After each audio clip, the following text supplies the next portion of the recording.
Majority Leader. Mr. President, I ask unanimous consent that the quorum call be suspended. Without objection. Well, Mr. President, the junior senator from Connecticut certainly believes in saying the quiet part out loud. This is what he said, and I quote, "I think there will be some pretty substantial damage done to a Democrat brand that has been rehabilitated if on the heels of an election in which the people told us to keep fighting, we immediately stop fighting." He said that on a podcast yesterday. He went on to say that the 2026 election is just 12 months away. And if we surrender without having gotten anything, and we cause a lot of folks in this country who had started to believe in the Democrat Party to retreat again, I worry that it will be hard to sort of get them back up off the mat in time for next fall's election cycle, end quote. Let me repeat that, Mr. President. This is what he said. I worry that it will be hard to sort of get them back up off the mat in time for next fall's election cycle, end quote. I'll let that sink in for a minute, Mr. President. I don't think it's a secret to anybody that the Democrats shut down the government for political reasons. There's been plenty of news coverage of the incredible pressure that their far-left base has been exerting. But in case anyone was still under the impression that Democrats were driving this shutdown toward its 40th day out of concern for the American people, well, the junior Democrat from Connecticut pretty handily dispelled that notion. Again, that's what he said. I worry that it'll be hard to sort of get them back off the mat in time for next fall's election cycle, end quote.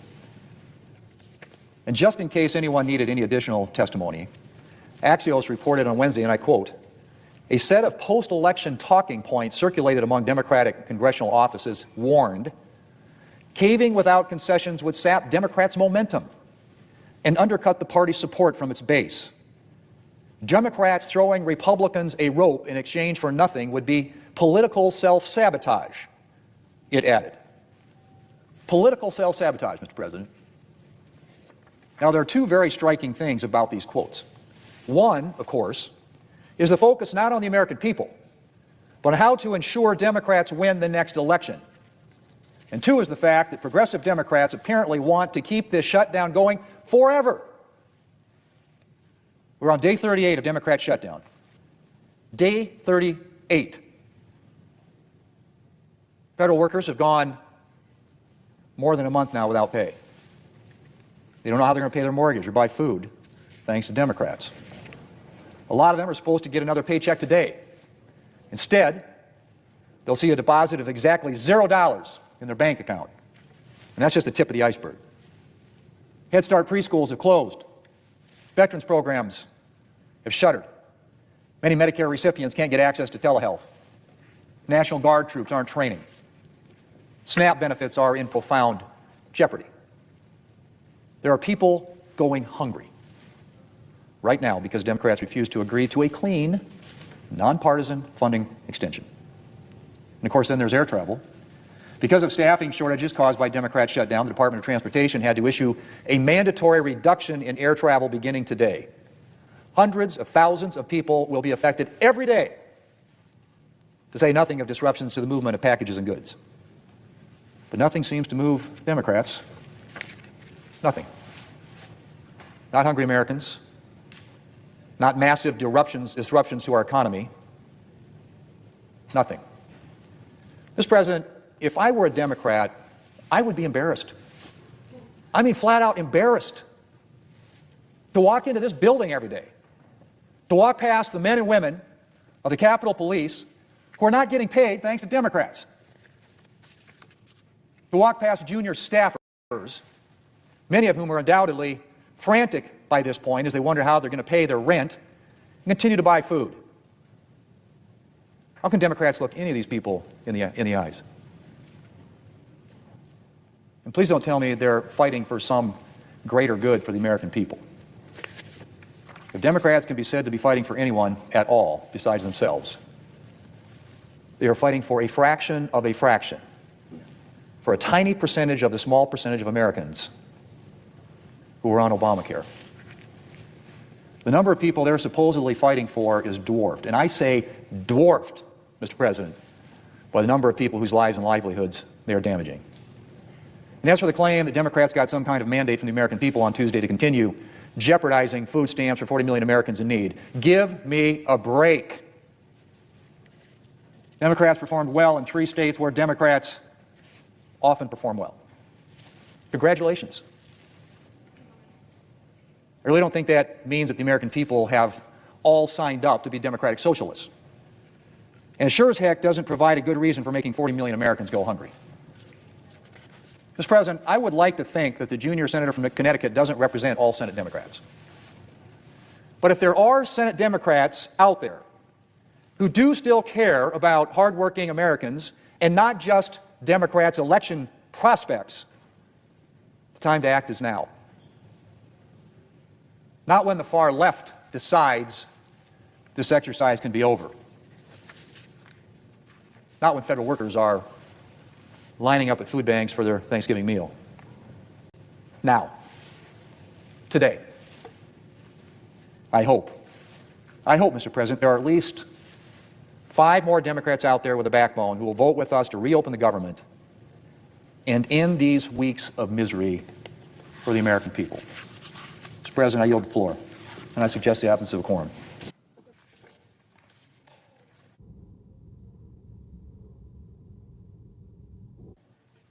Mr. President. Majority Whip. Thank you, Mr. President. I ask unanimous consent that the quorum call be vitiated. Without objection. Mr. President, today is November 7th, 2025.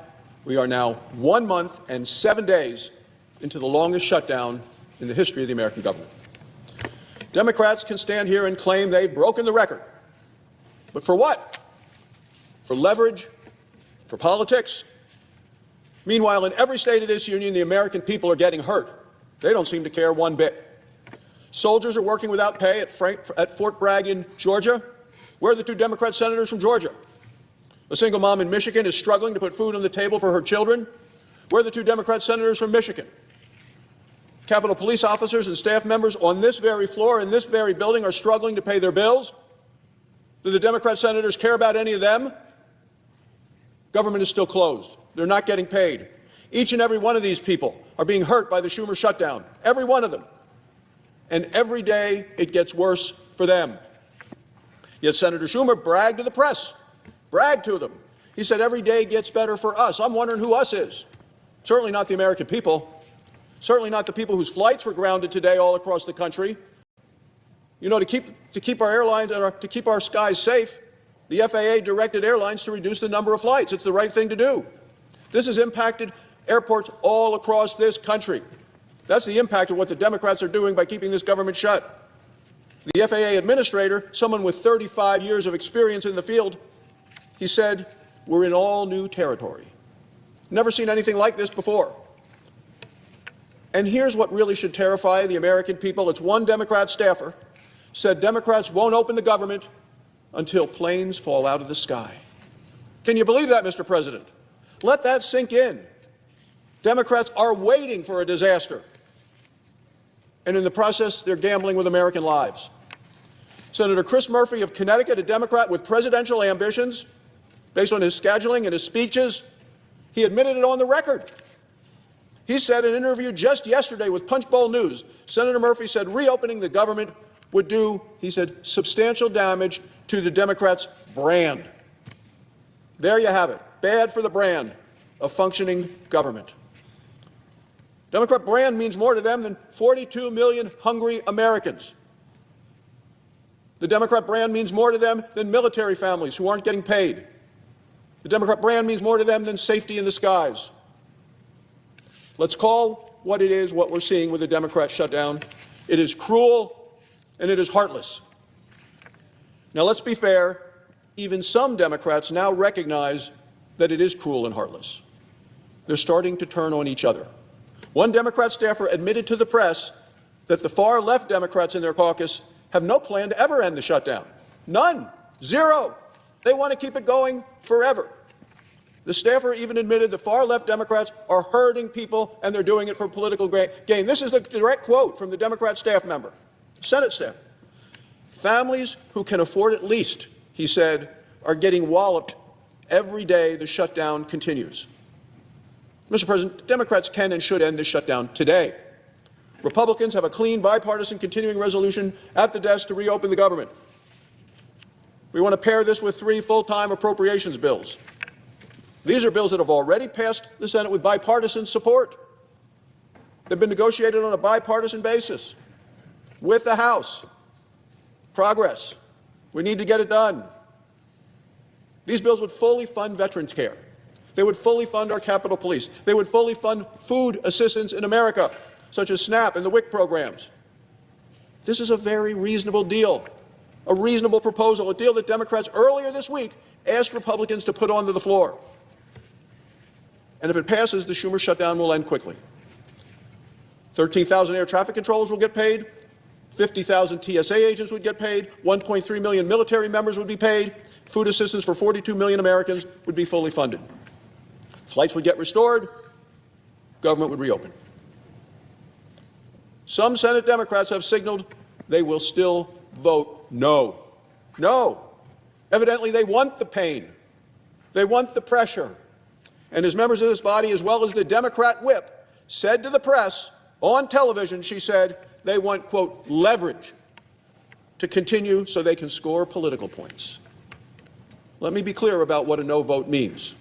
A no vote is a vote to refuse to pay air traffic controllers who are working, refuse to pay TSA agents who have been working for the last 37 days, refuse to pay members of the military who continue to defend us and are serving us all around the world, refuse to pay Capitol Police officers who are here in this very building that the Democrat senators walk by each and every time they come into this chamber. A no vote is a vote to cut more flights and to cause more chaos for families hoping to travel over Thanksgiving. A no vote is a vote to deny food to 42 million hungry Americans. A no vote means Democrats continue to play their dangerous game of the politics of pain. There is no excuse, none, Mr. President, for voting no. Don't tell me I want leverage, which is what the Democrats have been saying. The American people are not leverage, they're not pawns. When Democrats treat American people as political pawns, the American people lose. And I don't want to hear them say, I stand on principle. What are the principles when you allow 42 million Americans to continue to go hungry? The American people are watching.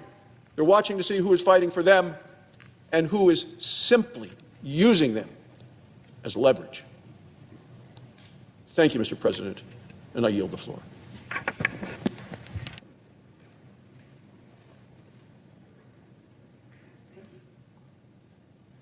Mr. President. The Democratic whip. Mr. President, I have one word for my colleagues on both the other side of the aisle and on my side of the aisle. One word: enough. It is time for us to get down to the business of agreeing on some basic things. I think we can. The first thing we need to do is to agree to reopen the government of the United States of America. I believe we should do it before the sun sets today at 5:02 p.m. and 39 seconds. The second thing we should agree on is to protect the families who are facing outrageous increases in health insurance premiums across the United States. We cannot address the Affordable Care Act and make dramatic changes. We need to legislate for that to happen, and that rarely ever happens around here, but it should. That should be part of our agreement. The third thing is we need to support a bipartisan appropriation process to fund our government. We're lucky. We have two leaders on the Appropriation Committee, one a Republican, Susan Collins, another a Democrat, Patty Murray, who are competent and able to achieve that goal. It is time for us to get rid of the never-ending continuing resolutions and actually appropriate money for purposes that the public sent us here to honor. The fourth thing is we need to collectively apologize and pay in full all federal employees and contractors as soon as possible. It is an embarrassment to come to work each day and realize that these wonderful people who are working with us, doing their job and doing it well and professionally, are not being paid. And finally, we need to pass legislation to guarantee that this, the longest shutdown in U.S. history, is the last time Congress ever should be showing political resolve at the expense of food on the table of hungry children. Mr. President, it's time for us to act. Enough. I yield the floor. Like a lot of people, I've been hoping we could find a way forward and sort of stop the disruption and madness it's causing throughout the country. And I want to say to my colleagues who have been working together to find a solution to open up the government, I really appreciate your efforts very, very much. I know this polarized environment is hard to reach across the aisle, but this moment dictates that we try. And I've had some discussions, and I know a lot of my colleagues have Senator Britt and Collins and many others have spent a lot of time, Mark Wayne Mullen, trying to find common ground to open up the government so we can move forward and have a debate about health care and maybe find a solution. Apparently to no avail. There's a group of my Democratic colleagues who believe every day gets better for us, as Senator Schumer. They, I guess, apparently feel emboldened by the election. The question I have for the country is every day getting better for you? If you're trying to get to an airport or fly somewhere, I would say not so much. If you're a government employee working, not getting paid, not so much. There are a lot of services that are being disrupted out there because of the government shutdown. And truth of the matter is both parties have had government shutdowns trying to get a policy win. You know, one time we shut the government down as Republicans to get money to build the wall. We eventually got money to build the wall because it was a very good idea, but it didn't happen through the shutdown. And so I learned that shutting the government down to try to get a policy win is probably not good government. And our Democratic friends, whatever day it is, they're shutting your government down, our government down, to try to make Republicans do something on health care we're just not going to do. They're trying to repeal elements of the working family tax cut, big beautiful bill, whatever you want to call it, that would prohibit health care funding going to illegal immigrants. They're trying to repeal many of the things that we think are just good reforms, over $1 trillion, pulling back $1.5 trillion to go in programs we think that are not good investments.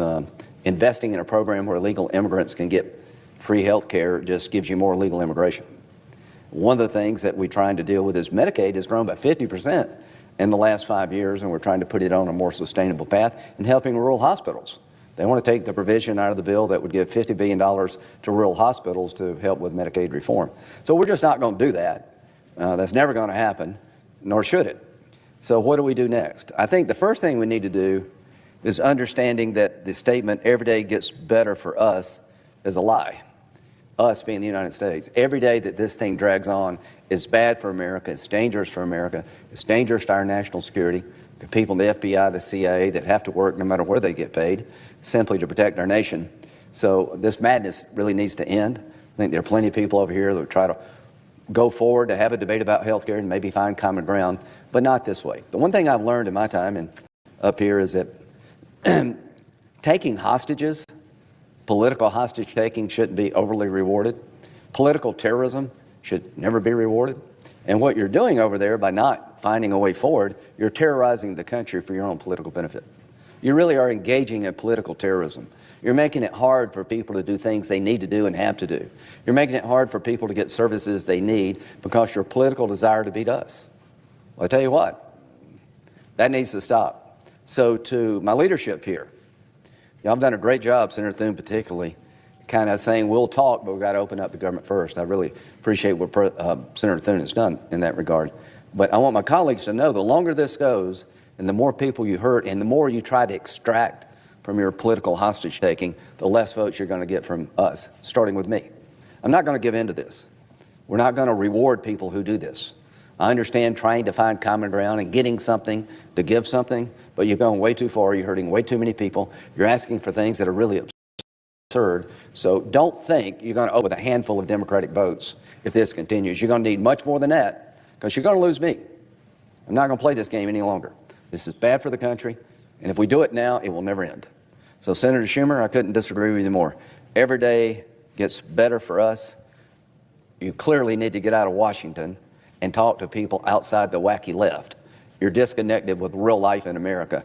Every day this goes on doesn't get better for us. What are you asking us to do? You're demanding that we increase spending by $1.5 trillion from savings we obtained from the Working Families Tax Cut bill. We're not going to do that. But the main thing that's driving this debate is a desire by Democrats to continue a program called Obamacare that is not well designed, that is costing way too much, is not delivering for the American people, and we're not going to do that. Senator Welch, a good friend, noted yesterday that the Affordable Care Act hasn't lived up to that billing, and there are things we can do on health care to lower cost and make life more affordable. But my statement is that the Affordable Care Act is unaffordable, and we're not going to reauthorize it because you demand we do so, because it makes no sense to keep throwing good money into this program. Now, President Obama told us back in 2010, if we pass the Affordable Care Act, which is the Unaffordable Care Act, families would have a $2,500 a year decrease in their premiums for health care. Well, that's turned out to be a big flop. Health care premiums have gone up 100% from 2013 to 2019. So the Affordable Care Act is anything but. And they're asking for $350 billion over a decade to keep these subsidies in place that they chose to do in a partisan way. They're due to expire. If they were that great, why did you let them expire? The bottom line is you're trying to hold us hostage as Republicans, making us invest in a program that's just not a good deal for America.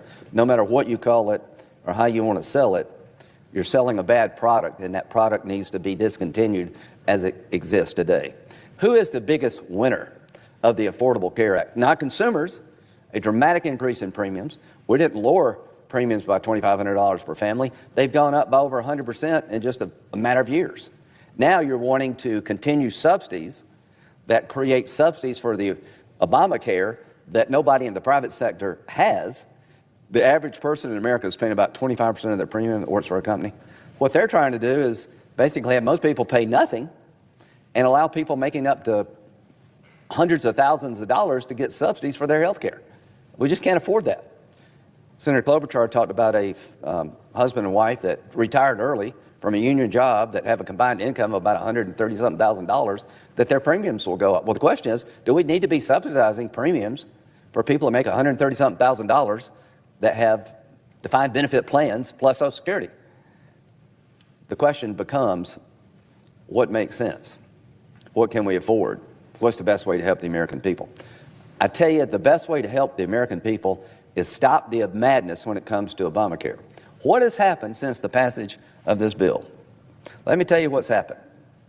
Healthcare companies, insurance companies in the healthcare space have had their stock go up since 2010 by over 1,000%. Now, what you want us to do is continue these subsidies that go to insurance companies that drive up the cost of health care. We're not going to do it. We're going to try to find a better way to use the money to give it to consumers so they can buy health care of their own choosing, to create competition that doesn't exist, to get a better health care outcome and save some money in the process. So Democrats are insisting that Republicans continue the practice of taking your hard-earned tax dollars and making health care insurance companies incredibly filthy rich.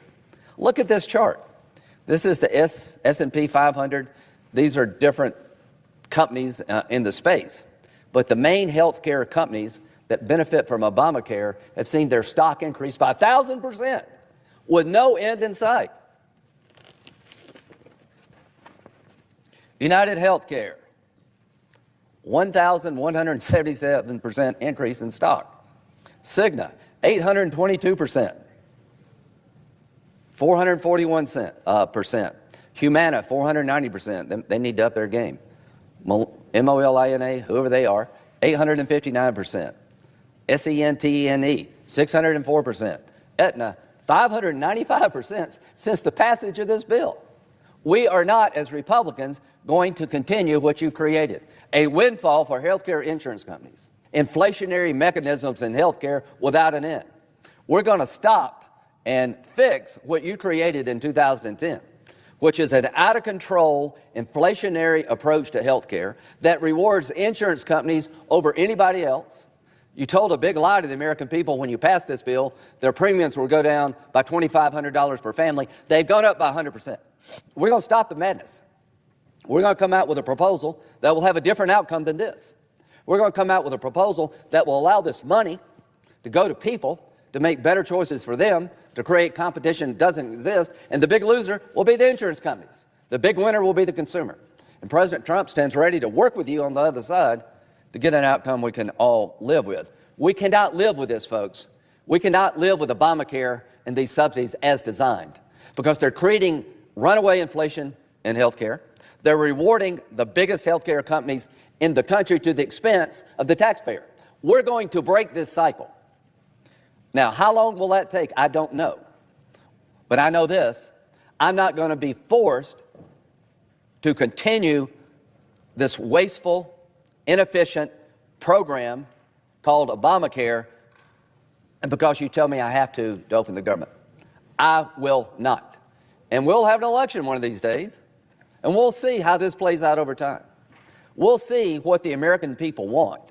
Do they want to continue throwing money at insurance companies like this with increased costs to the taxpayer and people that participate in this program? Or would they like something new and different that would break the endless reward to healthcare companies and start rewarding consumers to get better outcomes and lowering their premiums?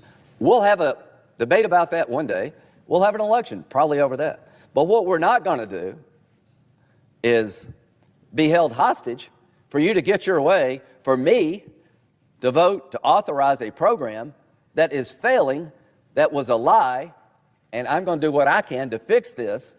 And if you want to continue to shut down the government, holding me and others hostages to continue this garbage, we're not going to do it. We'll be rewarding the worst possible behavior in politics. You'll just get more of this. So here's my advice to my Democratic colleagues.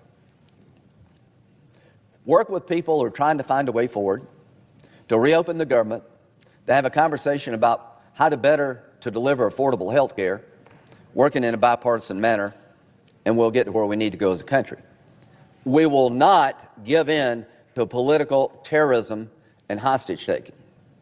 Your desire to keep the government shut down is terrorizing Americans. Americans are losing vital services. Their lives have been turned upside down because you care more about continuing a terrible program than you do them. And we're not going to give in. I promise you, I will work with you to get a better outcome. I promise you, I will vote no to your political hostage-taking and let the chips fall where they may. You're overplaying your hand. You're doing a lot of damage to good people that just want a better life and some certainty in their life. I try to work with you when I can on the other side. Sometimes we argue, and I try to argue effectively. But I will not be part of this process any longer. You're destroying the lives of Americans for a political desire that's unreasonable.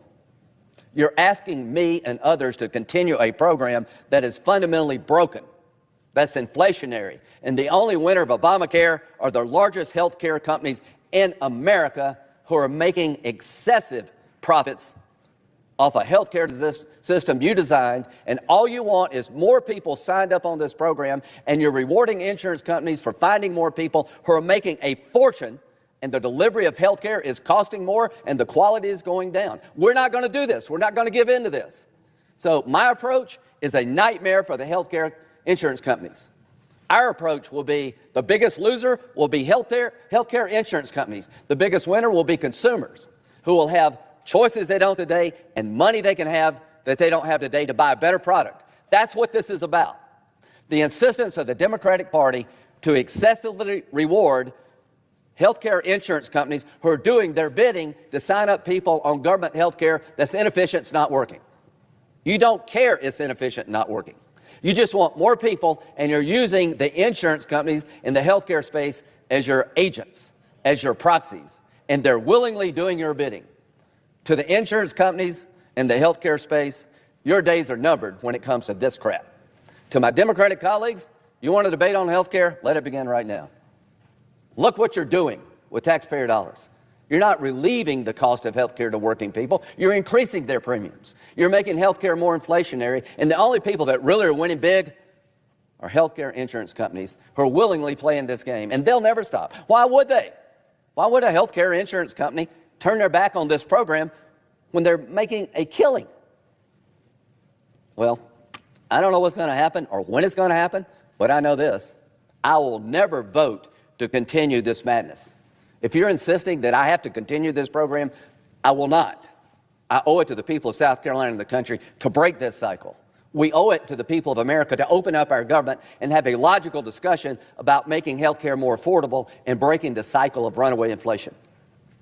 You're on a course that's going to disrupt American people's lives to get an outcome that's terrible for the country, which is continuing Obamacare the way it's constructed. You will not be successful. I will make sure there are enough Republicans over here to say no to your plan to hold us hostage and continue to terrorize this country. You've gone too far. If I were you, Senator Schumer, I would rethink. Because I'm telling you, every day is not getting better for you. Because every day is getting worse for the people in this country who interact with the government, who travel, who are working and not getting paid. It's getting worse for them. And you're demanding of something of me and others we will not give in to. We will not be held hostage to continue Obamacare that's been a miserable failure. We will not be held hostage to continue to give money to healthcare companies, insurance companies, to enrich them at the expense of the American people. So I don't know when it ends and how it ends, but I know what the outcome will be with my vote. We're going to break the cycle of rewarding healthcare insurance companies at the expense of the consumer. We're going to stop this madness with my vote. I hope we can find a way forward, but that way forward will not include what's going on today.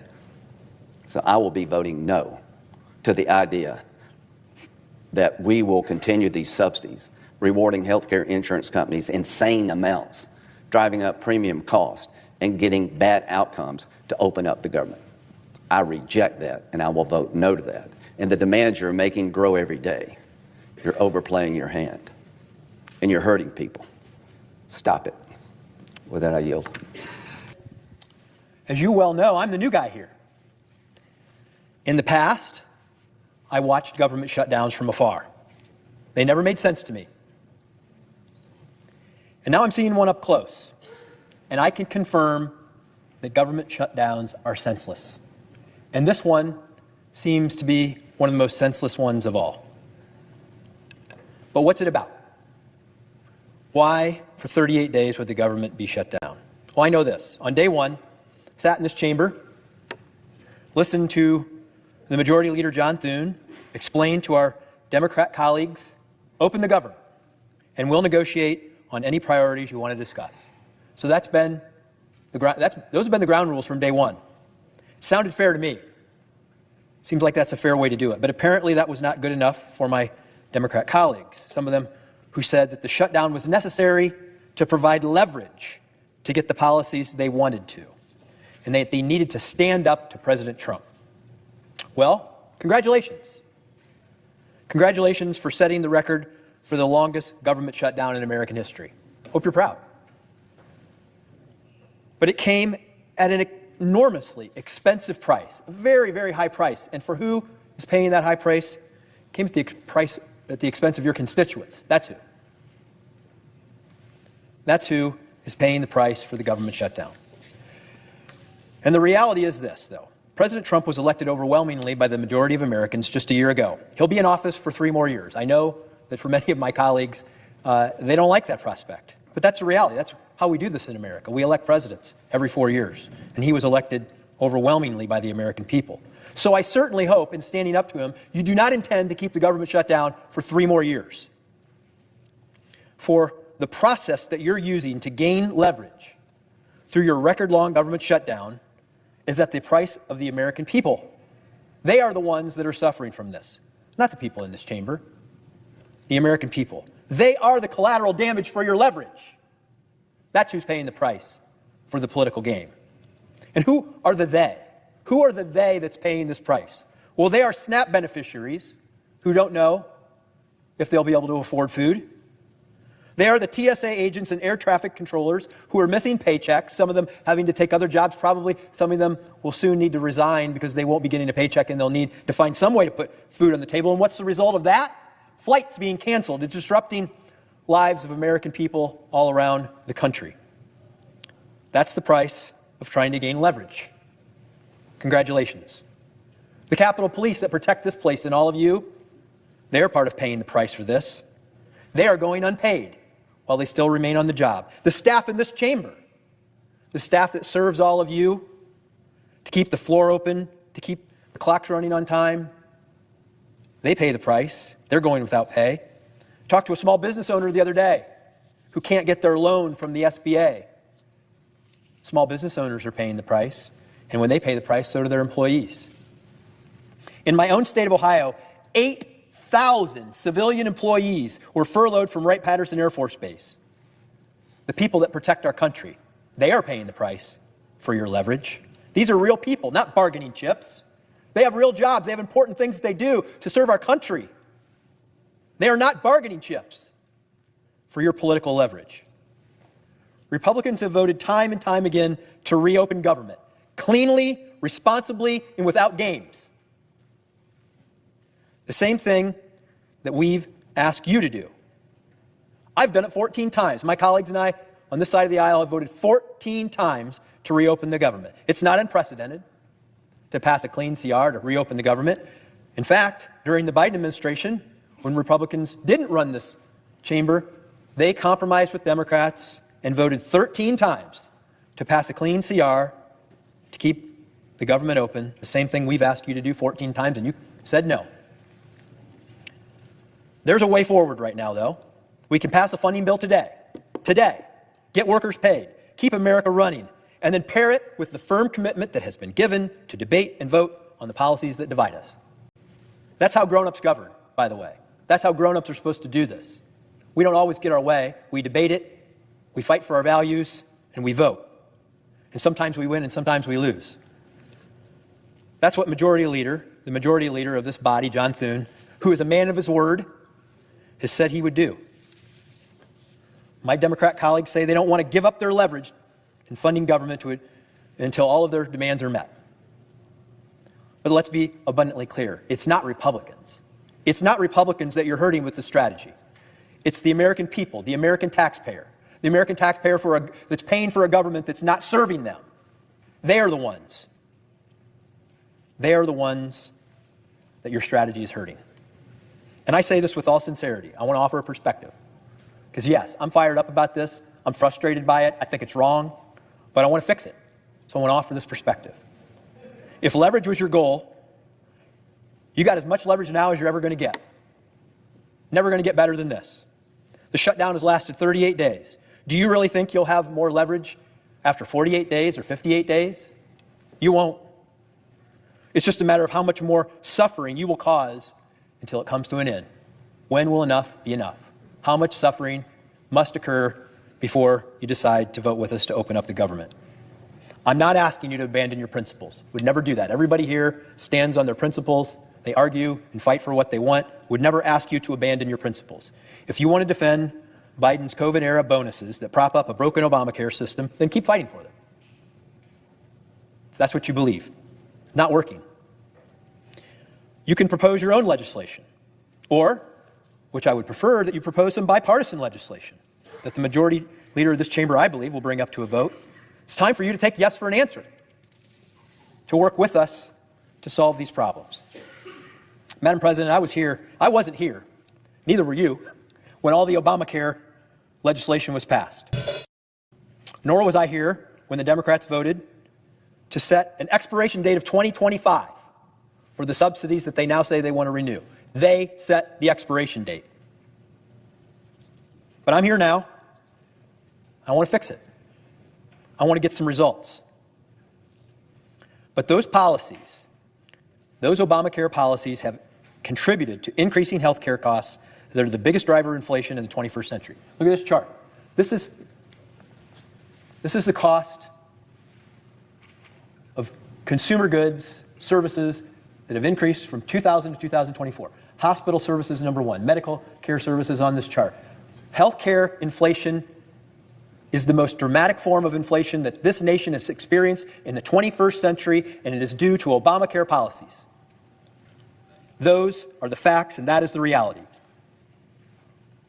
I didn't create the problem. Many people in this chamber didn't create the problem, but I want to help solve the problem. I want to reduce the cost of health care. When the government shutdown ends, I am happy to be one of the people that works on solving the problem that others created. We want to fix this. We want people to be able to afford health care. But the way we do that is to drive down the costs. I want to work with anyone in this chamber that will change that, to eliminate the fraud that has filled up this ACA system, to target the benefits to those who truly need them, and to create an insurance market that doesn't rely on endless taxpayer subsidies. Create something that works. Reduce the costs of providing health care in this country. And I say this, for the love of God and country, stop making the American people suffer while we wait to do this. Bring it to an end. Open the government. Let's work together to reduce the cost of health care and make it more affordable. Because the truth is, you have no more leverage today than you did on day one. In fact, you have less, because there's less time to negotiate the items you claim to care about. There is less time today to negotiate it when this all started. So, it's urgency. Let's get this done. Let's get the government open, and let's get to work. It's the longest government shutdown in American history. We can't change what happened in the past 38 days, but we can change the future. We can end this today, right now, today. We can end this. Let's get back to work. The American people expect their leaders to solve problems, not to stage them, not to create them, which is what's happened during this government shutdown. It's long past time to reopen the government, to restore trust, and to prove that the senators in this chamber can lead. That's the question that needs to be resolved, and it needs to be resolved today. It's time to reopen the government. Madam President, I yield.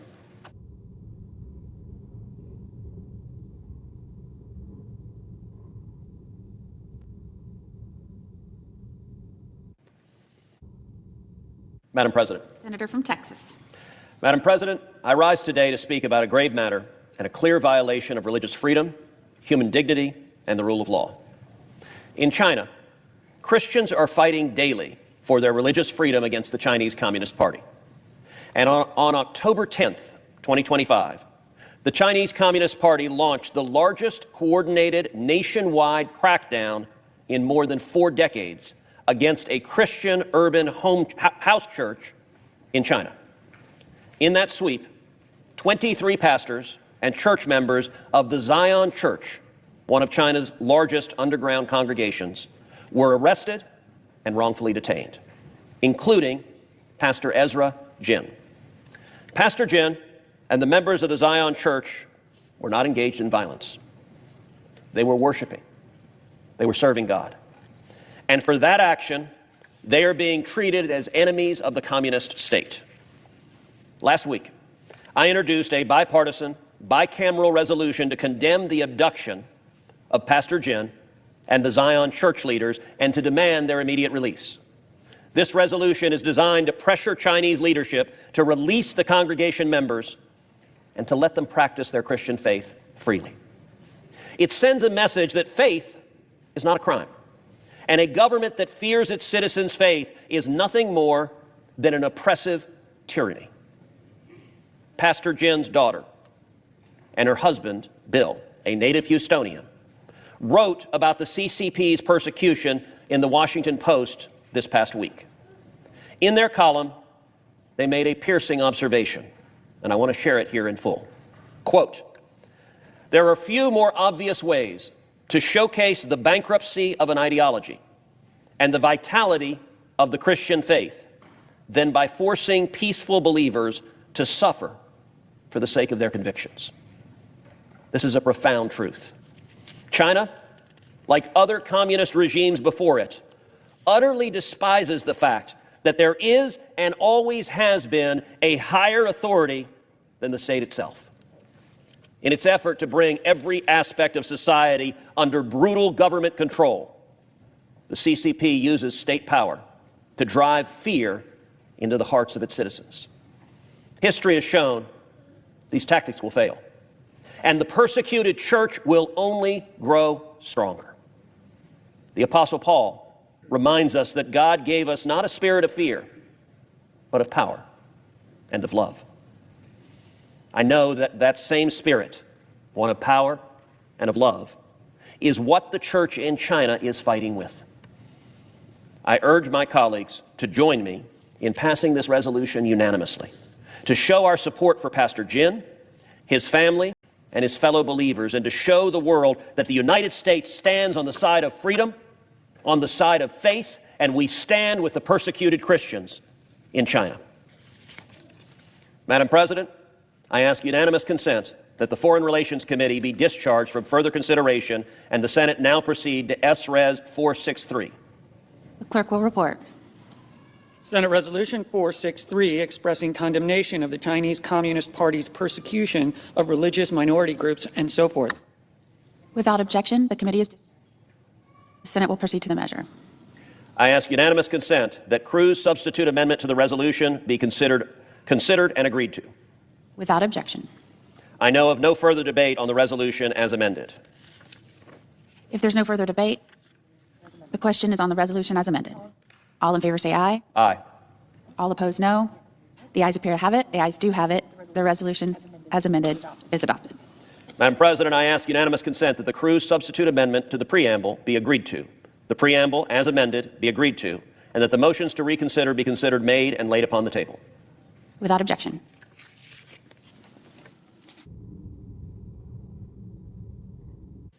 Madam President. Senator from Texas. Madam President, I rise today to honor a very special group of Americans, the soldiers, the sailors, the Marines, and the airmen, who have fought bravely for this nation, but who have received the very highest distinction that any member of the armed forces can earn, the Medal of Honor. Since 1863, presidents of the United States have awarded the Medal of Honor to more than 3,500 of the bravest men and women ever to wear the uniform of this nation. Each one has demonstrated valor, gallantry, and heroism above and beyond the call of duty, with acts so selfless, so extraordinary, that they stand as beacons of courage for future generations. In 1916, Congress passed Public Law 6556, establishing the Army and Navy Medal of Honor roll and entitling each Medal of Honor recipient to a modest special pension of $10 per month for life. Over time, that monthly amount has gradually increased from $10 to $100 to what stands today at approximately $1,400 per month. But Madam President, let's pause and think about that. $1,400 a month for those who risked everything, their safety, their future, their very lives for freedom, for the opportunity for all of us to be here today. Today, there are 61 living Medal of Honor recipients, 61 men who faced unthinkable odds, who put their country before themselves so that the rest of us could live in peace. We cannot truly ever repay them. There is no sum, there is no medal, there are no words that can measure up to their sacrifice. But there are ways that we can continue to honor them by ensuring that they are cared for, respected, and supported. Madam President, in January of this year, I introduced the Medals Act, my legislation to raise the monthly pension for Medal of Honor recipients. This legislation is a way for this nation to say, we see you, we remember you, and we will not forget what you have done. Many of these heroes spend their time traveling the country, speaking to school children, visiting military hospitals, and strengthening the very fabric of America. This monetary increase will allow them to continue those efforts and to reach more communities, mentor more veterans, and remind all of us about the cost of freedom. And I'd like to take a moment to recognize 9 Medal of Honor recipients who currently live in the Lone Star State. We honor them and we cherish them. I would also like to recognize the 139 Medal of Honor recipients who were either born in, entered the service from, or died in Texas. These are America's heroes, and they are heroes for the great state of Texas. Now, I'd like to take a moment to recognize the Medal of Honor recipients with us here in the gallery. Lieutenant Colonel William Swenson and Colonel Paris Davis. In just a moment, I will propound a unanimous consent request to take up and pass H.R. 695, the House-passed version of the Medal Act that passed the House 424-0.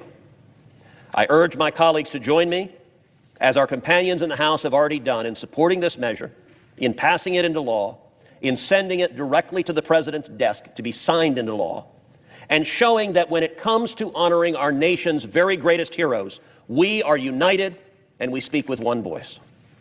Madam President, I ask unanimous consent that the Committee on Veterans Affairs be discharged from further consideration of H.R. 695 and the Senate proceed to its immediate consideration. The clerk will report. H.R. 695 An act to amend Title 38 United States Code and so forth. Without objection, the committee is discharged. The Senate will now proceed to the measure. Madam President, I ask unanimous consent that the bill be considered read a third time and passed, and that the motion to reconsider be considered made and laid upon the table. Without objection. Thank you, Madam President, and I yield the floor. Madam President, Senator from Wisconsin. I ask that the quorum call be initiated. Without objection. So, Madam President, 2 weeks ago I came to the floor in support of a bill that we were going to vote on, a motion to proceed, called the Shutdown Fairness Act. Pretty simple bill. The name describes exactly what it is. It's trying to be fair during these dysfunctional shutdowns, that any of the federal workers who are forced to work because they're in our military, they're in federal law enforcement, they're TSA or they're air traffic controllers, that they're keeping this nation and Americans safe. If we're going to force them to work, at a minimum, let's make sure we pay them and pay them on time. Now, I came down in as nonpartisan manner as I possibly could and literally begged the other side, just join us. Vote to proceed to the bill. They had some objections to it, things that I was willing to address. For example, my bill only addressed workers that were forced to work. They wanted to include furloughed workers. I said on the floor, listen, I'm happy to add that as an amendment. I think, working with my conference, I can get the conference to support it as well. It wasn't quite that easy, but in the end, we overcame objections within our conference to adding furloughed workers. So we've completely amended the bill now. We've added furloughed workers.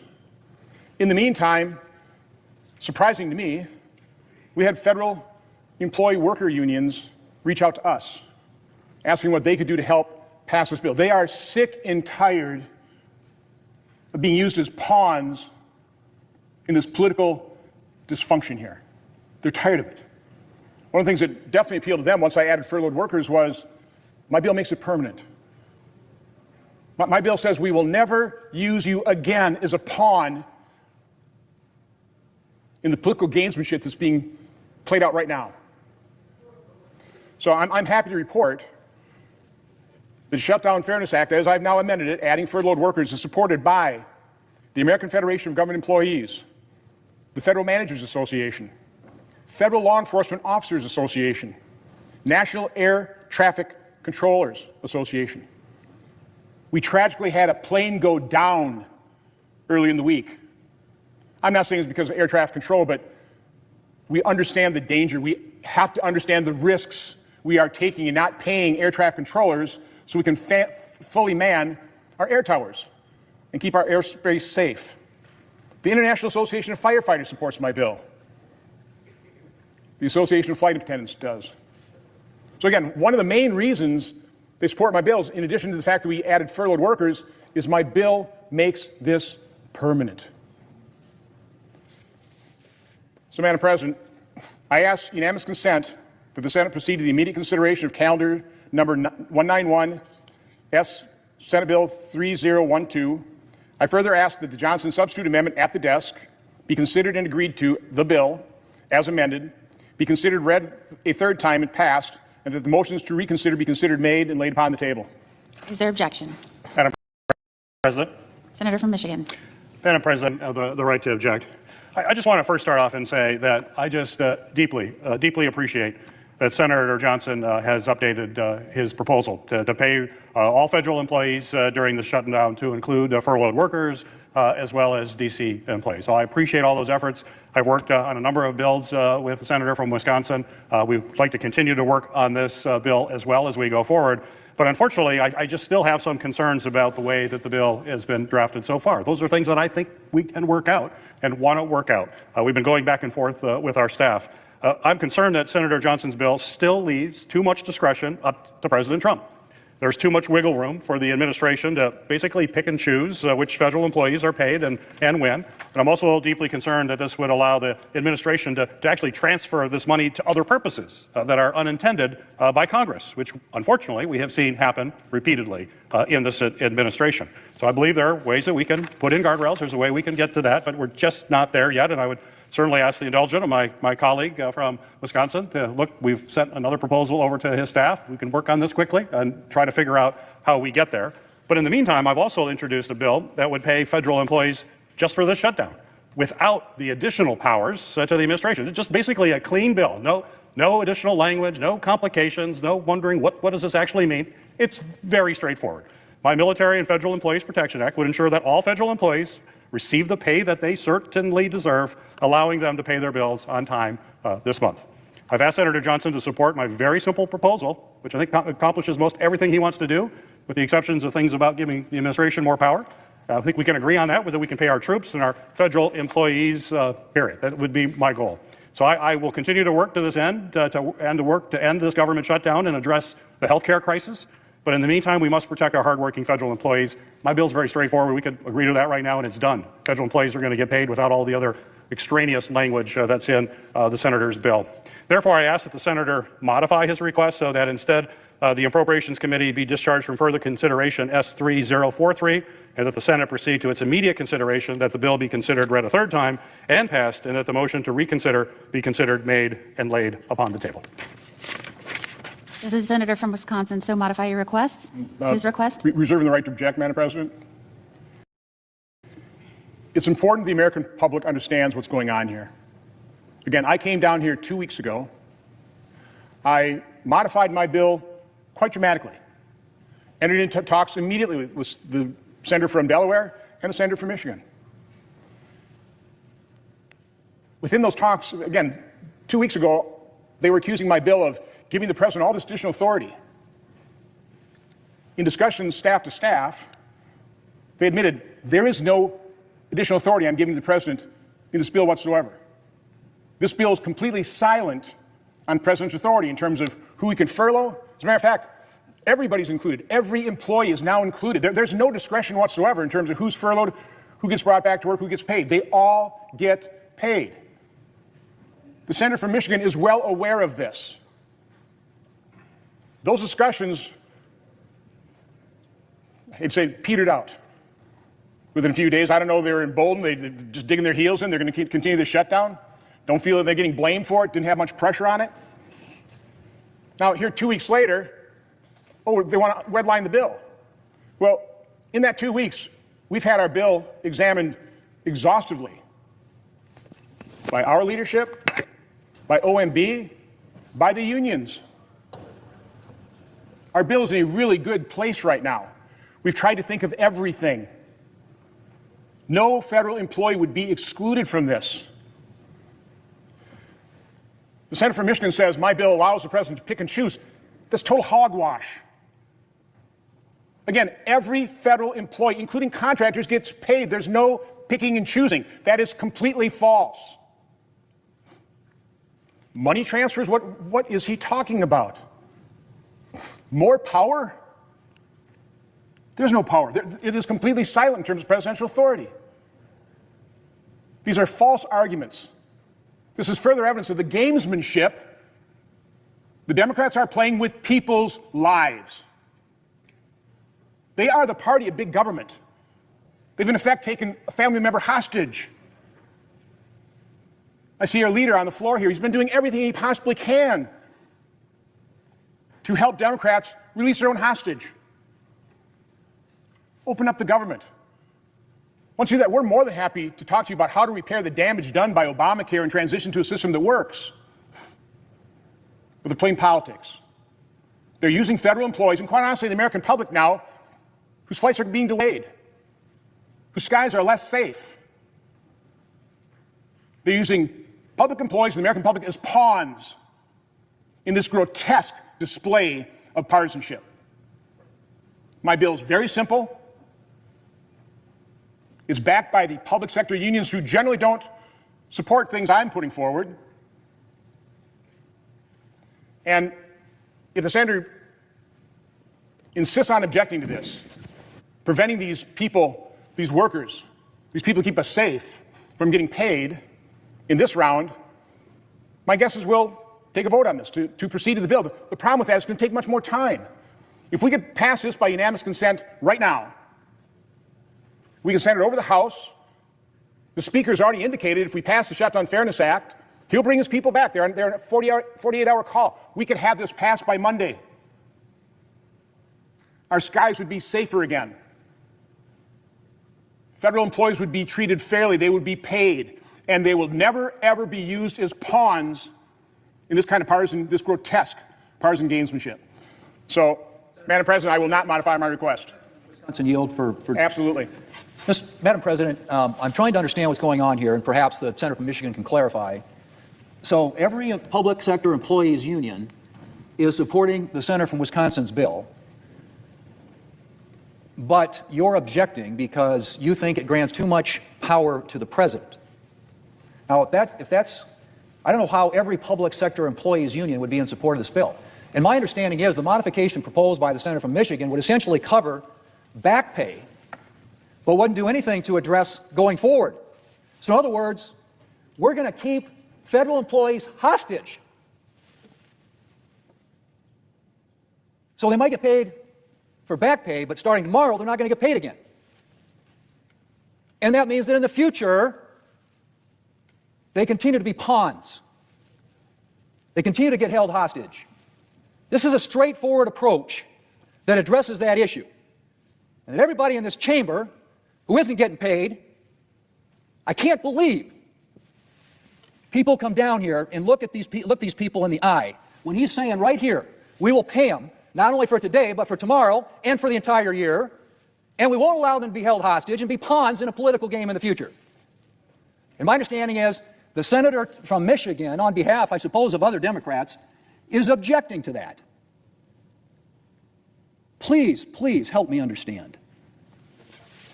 This is a straightforward proposal which addresses the concern that millions of Americans have who are headed to food banks and can't pay their rent.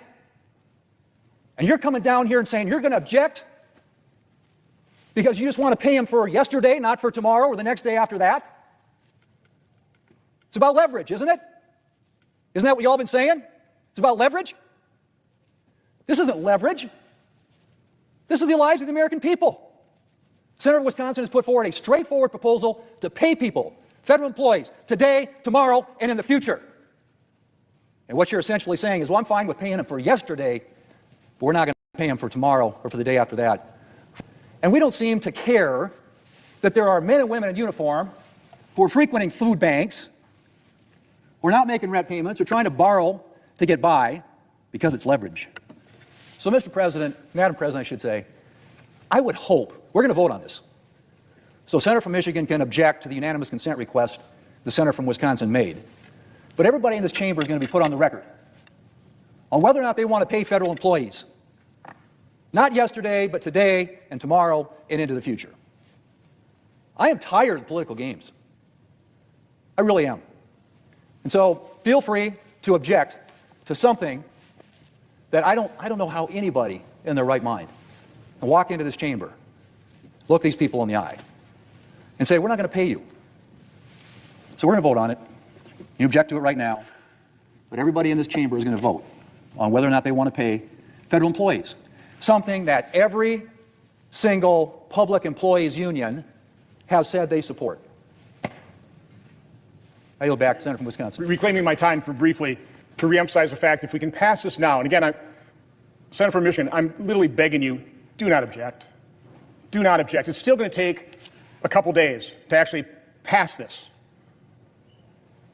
If we have to go the route of motion to proceed, getting on a bill, I mean, that's going to take quite some time. Our skies can't remain at this level right now. We can't continue these airport delays. We can't continue to use public sector employees and the American public in general as pawns in this partisan gamesmanship. So literally, I think you know me. You know I'm saying this in good faith. Please do not object. Let this bill pass so the House can come back and sign this into law, and these good people who are forced into work or who have been furloughed can get the pay they deserve. Again, today, tomorrow, and in the future, assured they will never, ever be used like pawns in these partisanship games. But again, I'll underscore.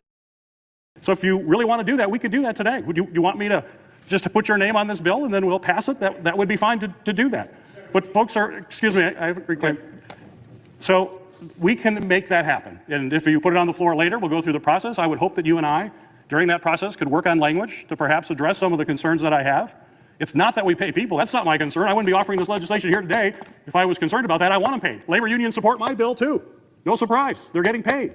And that's why I've introduced it. This is not a political game. I hope we get the shutdown opened. I hope we're able to find common ground to say that we want to lower the cost of Americans of affordable health care, that we don't want to see their premiums go up and people lose insurance. I hope we can do that. It's not a game.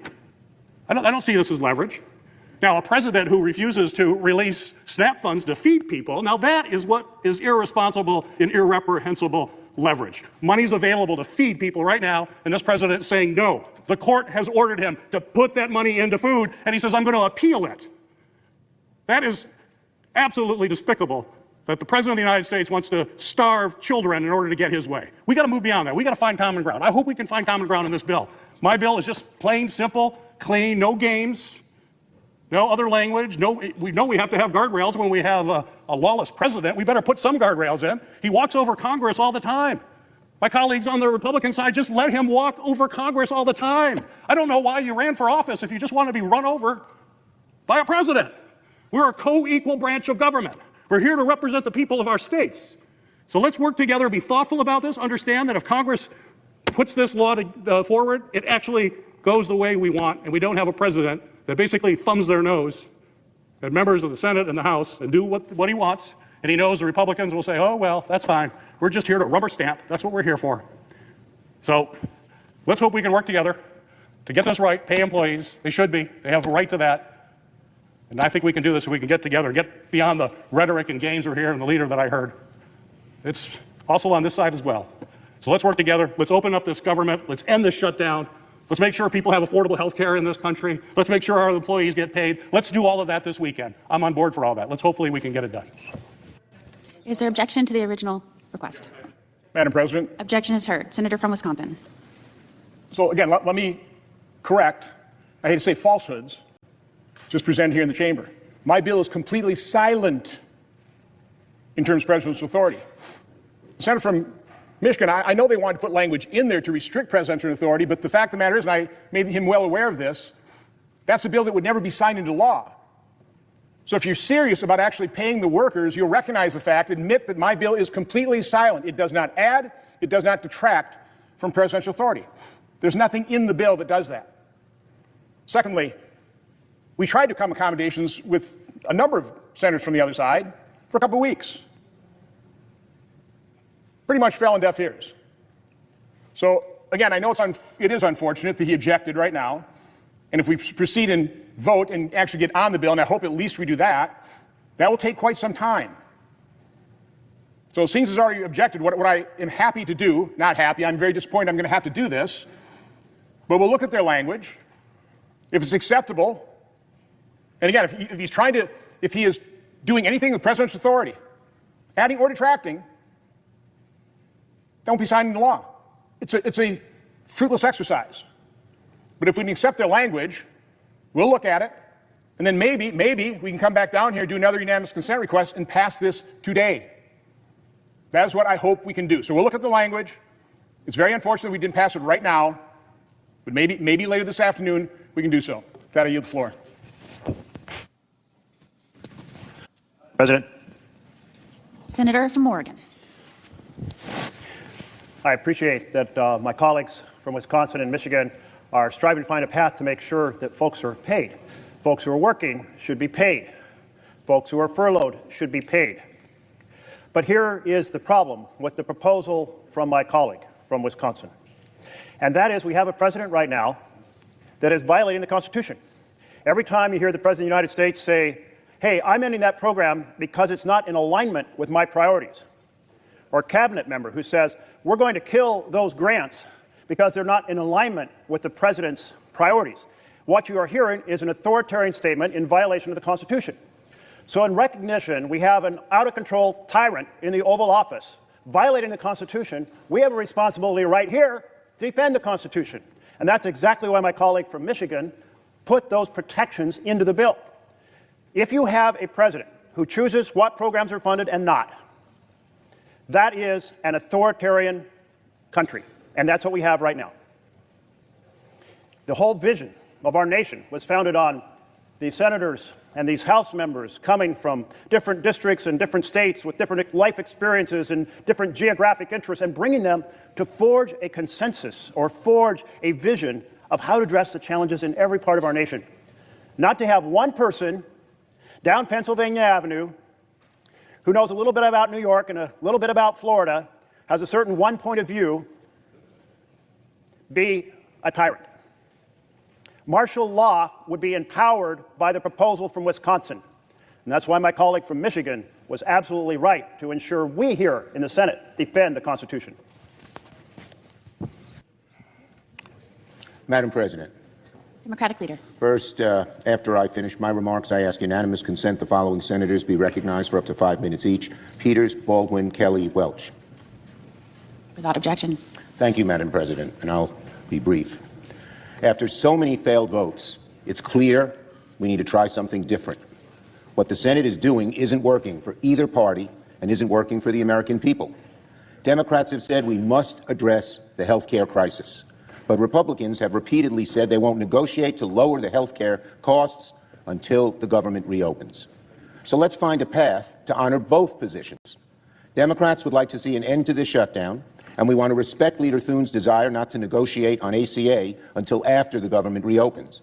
Therefore, we'd like to offer a simple proposal that would reopen the government and extend the ACA premium tax credits simultaneously, and then have the opportunity to start negotiating longer-term solutions to health care costs.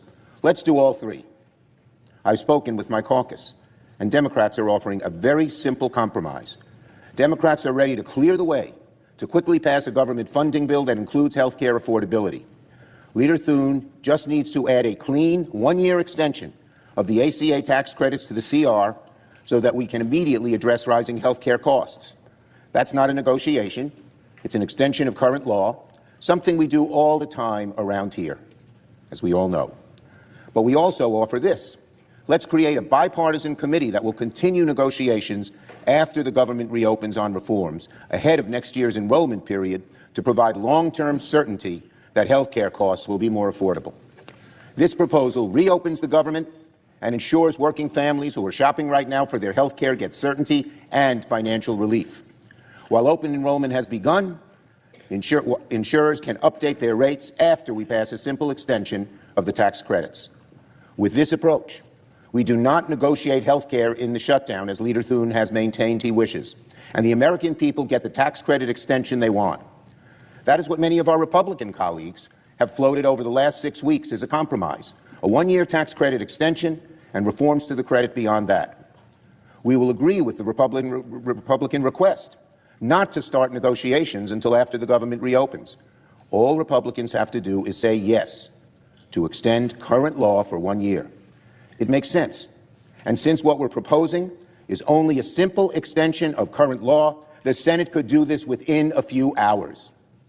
This is a reasonable offer that reopens the government, deals with health care affordability, and begins a process of negotiating reforms to the ACA tax credits for the future. Now, the ball is in the Republicans' court. We need Republicans to just say yes. I yield to Senator Peters. Thank you, Leader Schumer. Senator from Michigan. Thank you, Madam President. Madam President, Republicans have repeatedly said that they will not negotiate reforms to the health care law credits until the government reopens. I will tell you right now that all my colleagues on this side of the aisle definitely want to open government, and we want to do it as soon as possible. We are also willing to respect Leader Thune's desire to negotiate after the shutdown. So Democrats are offering today a very simple, straightforward compromise. And if Republicans accept this, we could open the government today. Wouldn't that be fabulous? Show that we can come together with a common sense, bipartisan compromise and open government. All we have to do is have a one-year extension of a clean bill that's law now, it's expired. It's just an extension of an existing law dealing with tax credits. And over the next year, we can figure out a long-term solution to the health care challenge that we're facing as a country. This proposal opens the government and ensures that families who are shopping right now for their health care can get immediate financial relief at a time when costs are driving families to make incredibly difficult financial decisions. And we believe that while we're trying to figure out a long-term solution to the healthcare crisis, people should not be penalized. People should not be suffering. Give the relief that they need now, and over the next year, we'll work together to find a more comprehensive solution. We know that right now our nation is experiencing a healthcare crisis where costs are skyrocketing and too many Americans are risking losing their coverage. Too many Americans are struggling to choose between food or gas or healthcare. And it's not just Americans in blue states, let's be clear. Families in every state across the country are paying these prices. Every one of us have families that are experiencing this now in our states. But we can take action today to give our constituents some immediate financial relief and prevent them from being priced out of the insurance market. We all want to end the shutdown. We want to ensure that government services can continue, and we want to ensure our hardworking federal employees get the pay that they have earned. But Democrats have made clear since day one that in order to get the votes that Republicans need, we must address the health care crisis. Because the American people have made it clear they want Congress to take action on this issue, it's literally life or death for far too many American families. I know many of my Republican colleagues want to work on this issue too. I've had conversations with so many of my colleagues on the other side of the aisle who want to try to figure out how we fix this. But they've said repeatedly we won't negotiate until government reopens. Leader Thune has said, quote, give us the votes to open up the government. Then we will have a conversation about some of these issues that you want to discuss. And I think health care is certainly something we are anxious to all talk about, end of quote. And perhaps most importantly, even President Trump has said he'd be happy to work with Democrats on health care policies, but only once the government is reopened. Well, I agree with my Republican colleagues. It's not realistic to reform a major health care policy in just a few days. It's not going to happen. And I respect Leader Thune and President Trump's desire to work on this when the government is reopened. And I'm willing to compromise on that. My colleagues are willing to compromise this, and it's something that can be done today if we need to. But our Republican colleagues have to be willing to compromise too. Compromise is a two-way street. And they have shown us that and we want them to show us that these are not just empty words, that they really are willing to compromise, and they do want to take action. So that's why we put forward this very simple proposal. Extend the tax credits for 1 year. We are not asking to make any major changes to the current law, just extend that to protect people who are suffering right now and are hurting.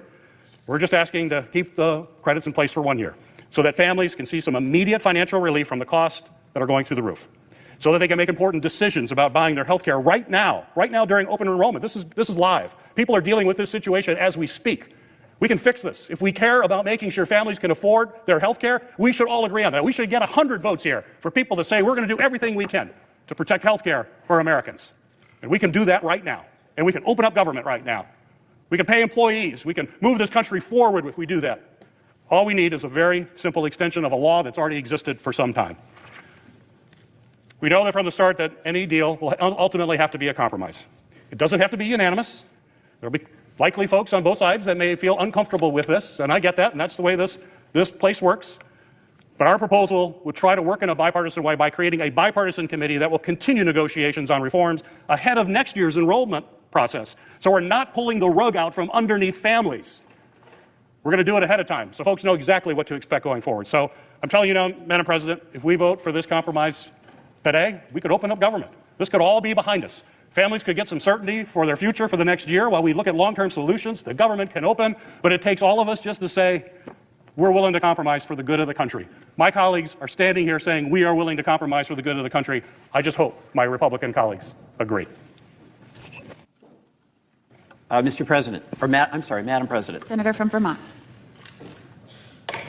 There's a lot of focus on what divides us, but the real opportunity here is what unites us. We're having a contest here with this shutdown where our side is very concerned about what happens to these tax credits. Your side is very concerned about using a shutdown as a tactic. I think we both have pretty valid arguments. And one of the reasons I think there's merit in our position is the reality that once the December 31st deadline arrives, people literally are going to lose health care. So what unites us? Both sides really do want to have all of government paid, and we want to be reopened. And both sides, I believe, want to make certain that the people we represent continue to have access to health care, that the health care they had in 2025, they're going to have in 2026. That won't happen unless we resolve this. And given the time crunch, the only way, as a practical matter, we can do something that helps the people you represent and helps the people I represent is extend what we have for another year. So it's not an overreach on the part of, say, folks who want a single-payer health care system. It's not overreach or diminishing any concerns folks on the Republican side, and by the way, on our side, have about the cost of health care. We are in a practical crunch where unless this United States Senate acts, the people we represent are going to lose health care. That's the fact. That's just the fact. It's the way it is. And we've talked about how those premium increases are going to spike. So what do we do in this situation where Leader Thune, who we trust, who we respect, is taking a position that we won't have discussions until we reopen government? Why do we object to that or have cautions about that? We trust Leader Thune. We trust our Republican colleagues. But what happens after it goes out of the Senate? We have no guarantee whatsoever it'll be taken up in the House at all. So the question that a farmer in Vermont would ask me at the end of any agreement is, Peter, what does this mean? Will I get my health care in 2026? And unless we have it where it's going to get a vote with some support from our colleagues in the House, the answer is I don't know, but I hope so. So we find ourselves with January 1st here, and that farmer, that small business person, not having health care. And again, this is the lament I have. What we're trying to do here, the folks who are going to benefit or not suffer are Republicans who voted for Trump and Democrats who voted for Harris and independents who didn't like either candidate at all. So we have an opportunity. And actually, we're the only people in the United States of America who have an opportunity. The only people, it's us, who've been entrusted by the people who we represent with their vote to solve this problem. And what I think is being proposed has a quality that's rare around here. It's restraint. We're not trying to overreach. We're just trying to say, maintain the status quo so that the folks in America who are getting their health care with the help of some tax credits will continue to have that health care in 2026 as they have it in 2025. So I hope we can come together for this temporary fix. And by the way, I just want to say the cost of health care is exploding. And we have an obligation, if we want to maintain access to health care, to address that. It's not a solution to deal with the health care crisis by taking people off of health care. They still get sick. So when our leader says that we want this bipartisan committee to address the cost of health care, we are sincere about that, because the biggest threat to the continued access to health care is the exploding cost of health care. I yield to my colleague from Wisconsin. Madam President. Senator from Wisconsin. I rise today to echo, to underscore, to emphasize what my colleagues have just presented. This is our path forward. This is how we reopen the government and lower health care costs for millions of Americans. This is what compromise looks like. Look, if I had my way, we would be making these enhanced premium tax credits for working families permanent. But I understand that we can't get everything that we want. That's how compromise works. And that is what our constituents expect that we do when we come here. I know that giving relief for the 275,000 Wisconsinites who are shopping online at healthcare.gov for healthcare speak, I know that this relief is urgent, just like it's urgent that we reopen our government. I've had so many conversations with my Republican colleagues here in the Senate. I know that so many of them have expressed privately that they are supportive of a one-year extension of Affordable Care Act tax credits. You know, they're hearing from their constituents who will no longer be able to afford their health care also, just like we are. So I hope my Republican colleagues can join us in voting to pass this proposal so that we can finally put this shutdown behind us and allow 22 million Americans to rest easier, knowing that their health care costs are not going to double, triple, or even worse. That I yield to the Senate. Madam President. Senator from Arizona. Madam President, for more than a month, I've been here in D.C. fighting to keep health care costs from spiking for my constituents. And for more than a month, I've been hearing from people I represent about what their health care costs now and what it will cost if these tax credits are allowed to expire. People like Leslie from Buckeye, who's a diabetic and whose premium is about to go from $600 a month to $1,000 per month.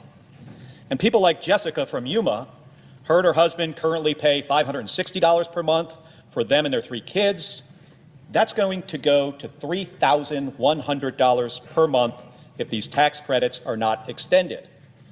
And for more than a month, I've been waiting for the president or Republican leadership in the Senate to sit down with us and try to figure this out, or even show that they care about the millions of Americans in our states who are in the same boat, people like Leslie and Jessica.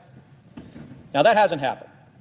The president, as far as I can tell, has spent about 1 hour in the Oval Office with congressional leadership on this issue. 1 hour in 37 days. He has spent more time talking about his ballroom and on 2 overseas trips and at a costume party at Mar-a-Lago and, of course, on the golf course. The House of Representatives, they've been on a 7-week paid vacation. They are not even pretending to care about these rising health care costs. And the Senate, not much better.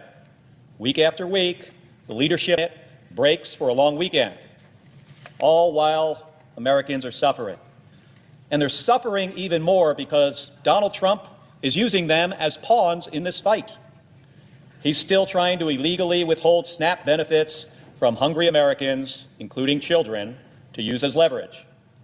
Donald Trump's official position on the government shutdown is that he will let hardworking Americans go hungry until we give in to his demands to let health care premiums go up dramatically for millions of Americans. Now, is that the position of my Republican colleagues? I keep hearing from many of you that you want to do something about this, but you say you can't negotiate. Not now. So let's just lay it out here. We need to extend government funding to reopen the government. But we also need to extend these tax credits so millions of Americans can actually afford their health care. So let's do both. No gimmicks, no changes. Let's reopen the government. But we can do that knowing that Jessica and Leslie and a whole bunch of other people that we represent can take their kid to a doctor and fill their prescriptions for another year. There is no reason why we can't agree on this. If you want to reopen the government and you want to help keep health insurance premiums from spiking, then let's do it. But if you say no, if you say you can't vote for something like this, well, let's just be honest about it. Tell the Jessicas and Leslies in your state that they're not going to be able to afford their health care anymore. Tell them that Donald Trump thinks that they should go to a food bank for groceries so they can have something to eat.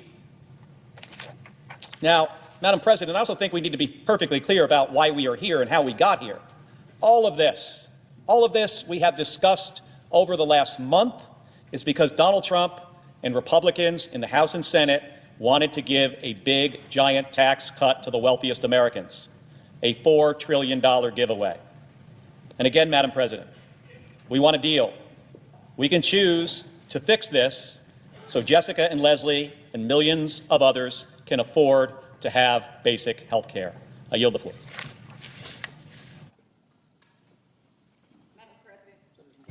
Senator from Delaware. Madam President, I actually have written notes here. I came prepared to talk about the importance of the ACA tax credits. And as I sat here, I prayed. What do I even say in this moment? There's a scripture that says, "Choose ye this day." Today, we have an opportunity to make a choice. We have an opportunity to do something that is so plain and so simple. There's a book in the Bible called the book of Habakkuk. A lot of people don't even know it. It's like three chapters. And in it, it says, we always hear how long, not long. No, in it, it says long. It says pain. It says corruption. It says suffering. But what it does say is make a plan and make it plain. So what we come today to say is we have something that is plain and simple and will lift up America. And that is the opportunity to both open the government and restore people's health care.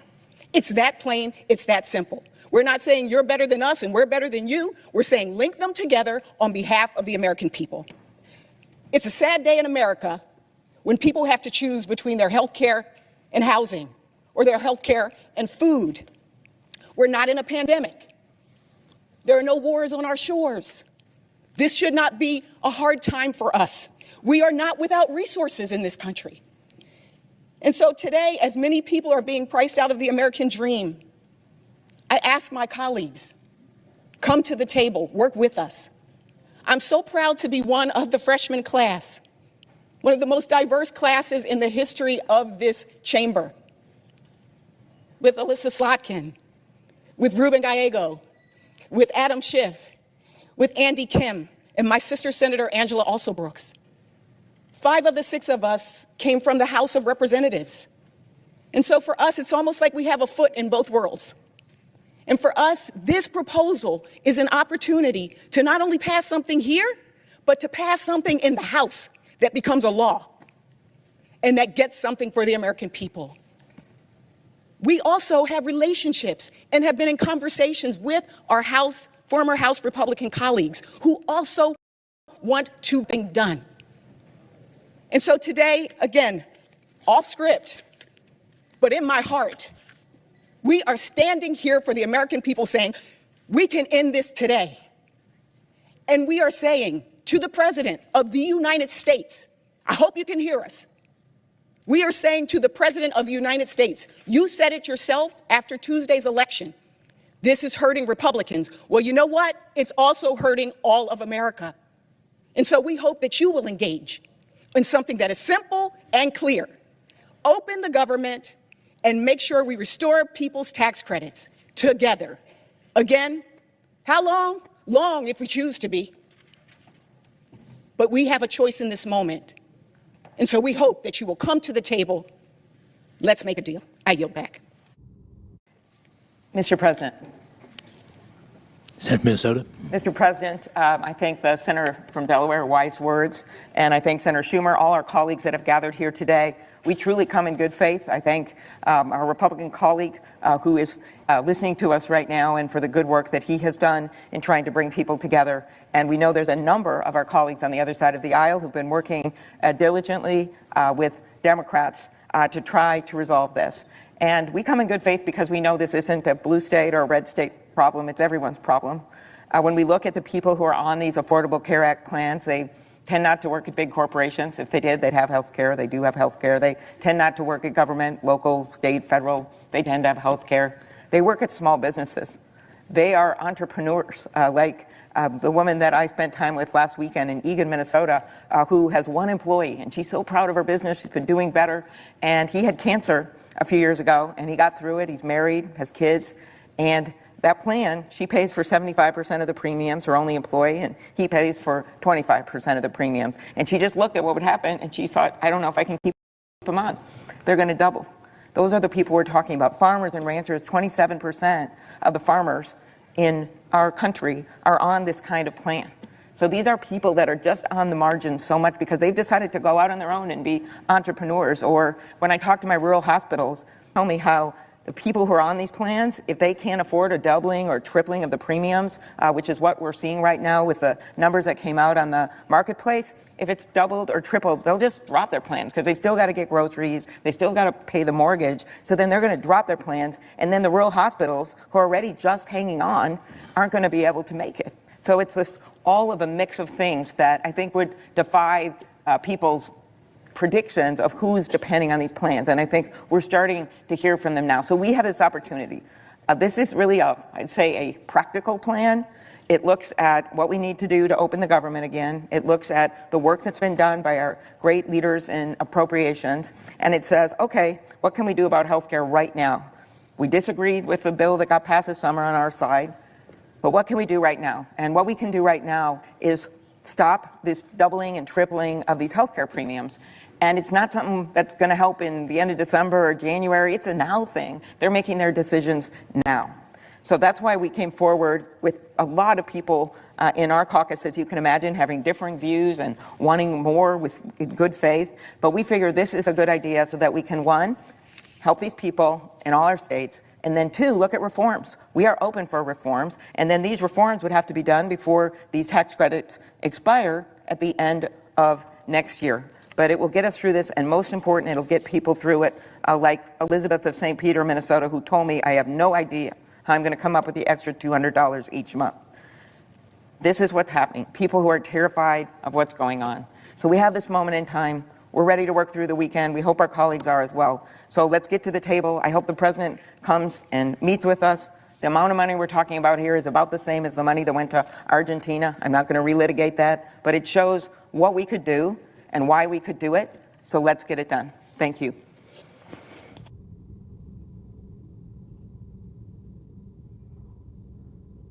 Mr. President. Senator from Washington. Thank you, Mr. President. Mr. President, I join all of my Democratic colleagues here today to offer this proposal on the health care issue that has been holding all of us here and all of the American public for weeks now. Because after Republicans refused to work with us to save the premium tax credits all this past year, what we hear Republican leaders saying now is they maybe, possibly, will talk about health care. It just has to be later. We are so far past that. Open enrollment is happening right now. Republicans have already pushed millions of Americans off that tax credit cliff. If we truly want to help these people, Republicans need to work with us as fast as possible to pass this clean one-year extension. This is not some pie in the sky request. As my previous speaker alluded to, if Republicans had no problems with Trump shoveling nearly twice as much money at Argentina, why would they oppose giving this kind of support to our own American families? Is there no time for working families? Are there no funds for health care? Mr. President, I cannot accept that. We cannot accept that. We can act, but we have to do it now. Every day that passes, this damage gets worse, and, by the way, harder to reverse. The best and quickest way to address the mega health care hike is this clean one-year extension of the enhanced premium tax credit written into the CR that we ultimately will vote on to reopen the government.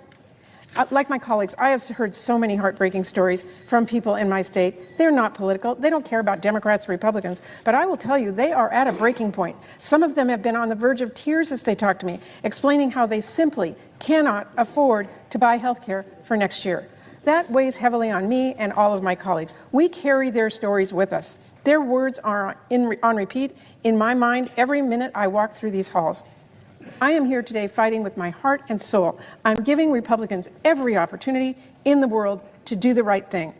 I've been out here on the floor, I've spoken ad nauseum about how letting these tax credits expire will actually hurt people in Republican states the most.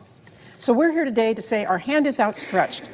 We are ready to go, a one-year clean extension, and we can reopen the government and save so many families misery in this country. Thank you, Mr. President. I yield the floor.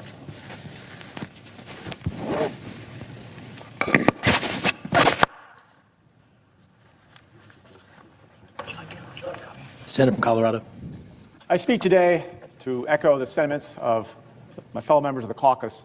This is a moment where, at least in Colorado, we hear stories every day of people faced with the challenge of whether to pay their rent or to make sure they maintain their health care. People who have pre-existing medical conditions that are worried that if they go off their health care now, they might be pushed into a circumstance where they can only receive attention in emergency room situations, defeating the purpose of their treatments. By going forward and taking a one-year extension, nothing new, but just a one-year extension, we allow all those people in Colorado and across the country to sort through their health care issues, to re-equilibrate, and to make sure that they are not left out in the cold. And I think that's the key here. We're looking at tens of millions of people that will either lose their health care or have dramatically significant increases in the cost of their premiums if we do nothing. So I hope that we can come together and move forward with this clean CR with the extension of the subsidized tax credit for the ACA. Thank you. I yield the floor.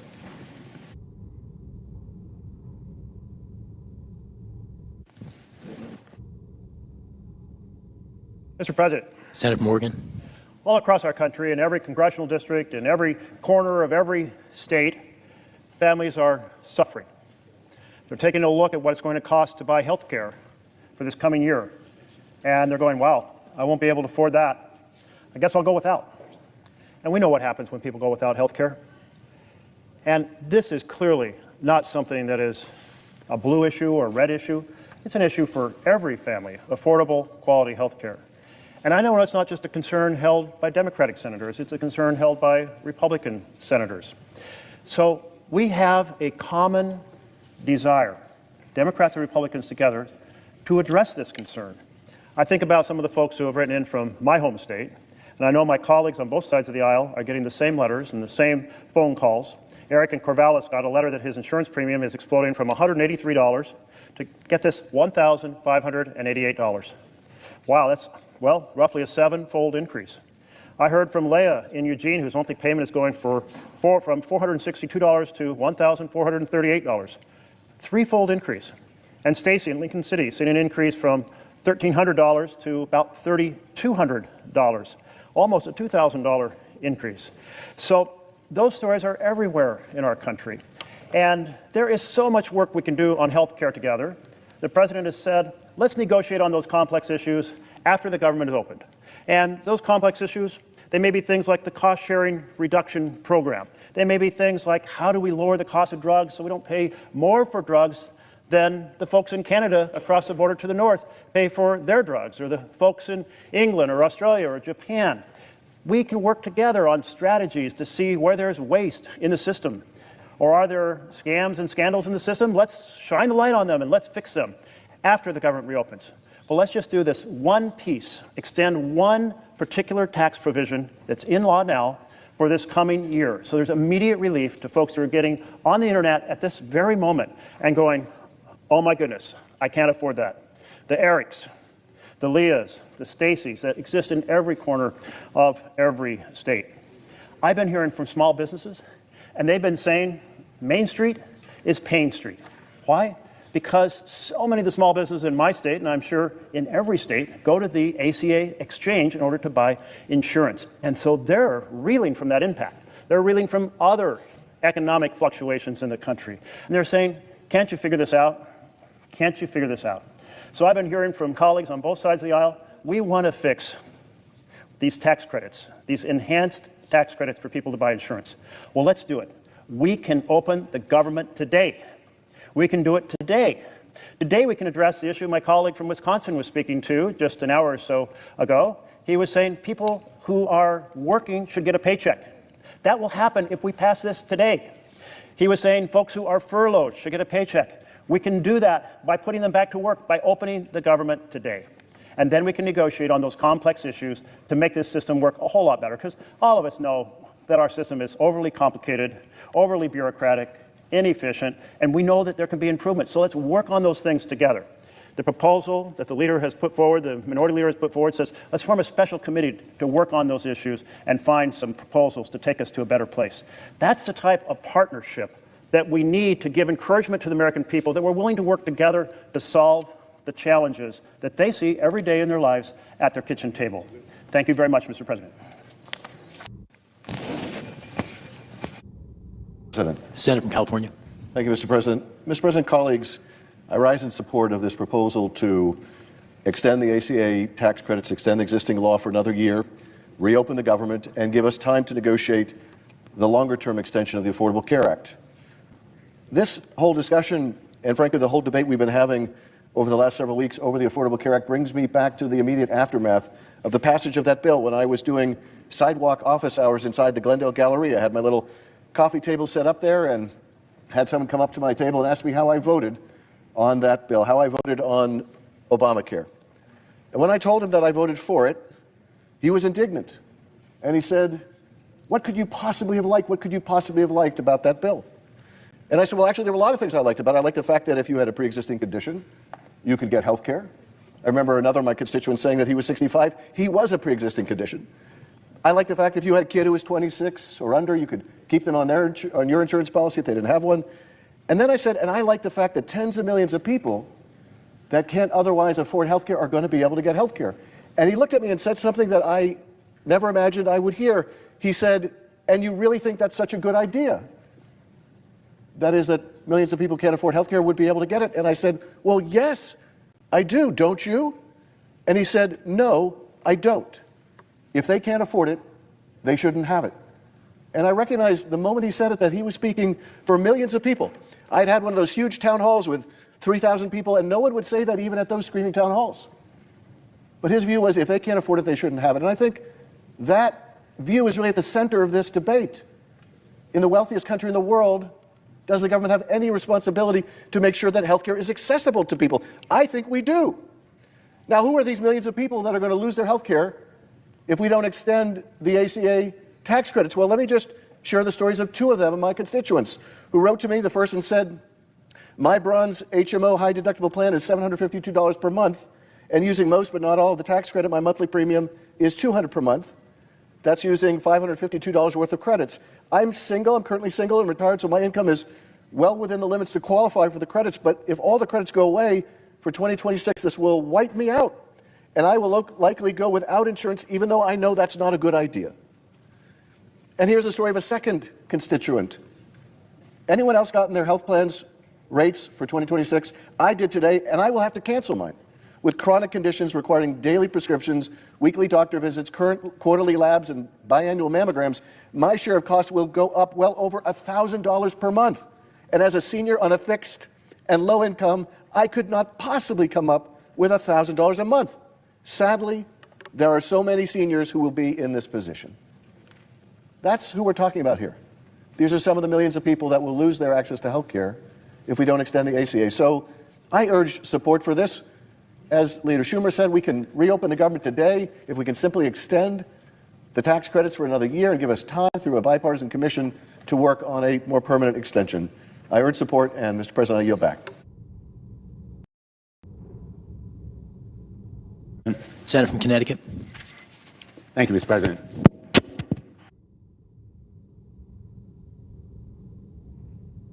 Mr. President, I thank my colleagues for this unified support for a measure that is eminently reasonable. I thank the leader of our side, Senator Schumer, for advancing this proposal. It is a compromise. It's simple and plain, and I'll be very blunt, it's not everything I would have wanted. Like the senator from Wisconsin, my friend Senator Baldwin, I would have wanted the health care tax credits to be permanently guaranteed. I would have wanted a guarantee as well that there be no rescissions or impoundments of funds, as this president has done repeatedly. I would have wanted a reversal of the firings, the so-called RIFs, reductions in forces, that have been eminently unfair, and a guarantee of back pay to everybody who has been furloughed. There are other provisions that, for me, were profoundly important. It is a compromise, and compromise is not a four-letter word. It is the way we get things done. And this picture of unity is worth 1,000 of my words, but it is also a clear response to a crisis that we face, and we face it today. It is a crisis in health care. It's a crisis in hunger. It's a crisis in air transportation. And for millions of Americans, it's a crisis of affordability. Nobody in America needed Tuesday's election to tell them that the costs of rent and electricity and food and all the other necessities in life are spiraling out of control. And yes, healthcare costs are spiraling out of control. And they are at the kitchen table right now across America, looking at the exchanges and concluding they simply can't afford those spiking premiums, multiples of 3 and 4 times, and at least twice what they were paying. And many of them are taking the risk that they will go without insurance. This measure guarantees an outcome. The majority leader, Senator Thune, has said he can't guarantee an outcome. All he can promise is a process. And I am unwilling to accept a promise of some vote at an indefinite point on an undefined bill sometime in the future, because the urgency of now for American families means they are making choices about whether they can afford insurance this moment for next year. And in fairness to the majority leader, he can't promise anything for either the Speaker of the House or the President. And they have been absent without leave. They have been AWOL. They have refused to talk. And we are presenting them now with a reasonable compromise that the majority leader can accept and our colleagues on the other side of the aisle should embrace. And the problem here is one of trust. What we've seen from the administration is a strategy of maximum pain to magnify political pressure. In just minutes from now, in the United States Court of Appeals for the First Circuit, this administration will argue that SNAP benefits should be ended after the president himself promised that they would be paid in full in compliance with the district court orders in Rhode Island and Massachusetts. There's no way to trust that SNAP benefits will be provided without a guarantee from the courts. The urgency that we face is also in air transportation. We all want people to be able to reach their destinations safely. It has to come first, and we need to make sure that the TSA and air controllers are paid. They are heroes for having worked for so long without pay. We need to stop the madness of this trend line.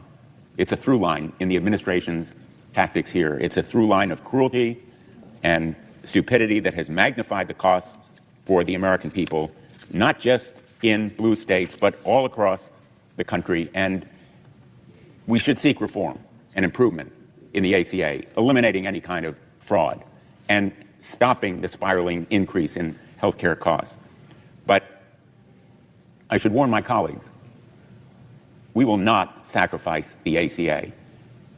Very revealing yesterday in the hearing of the Permanent Subcommittee on Investigation was the commentary from a number of my Republican colleagues, in effect saying that we should kill the ACA, an effort that has been part of their relentless campaign over the last 15 years to decimate this resounding and important law that now is embraced by the vast majority of the American people. And we put in the record stories of individuals from Michigan and Pennsylvania and Iowa. Aaron Lehman, a fifth-generation farmer, who told us, "I grow corn, soybeans, oats, and hay with my family.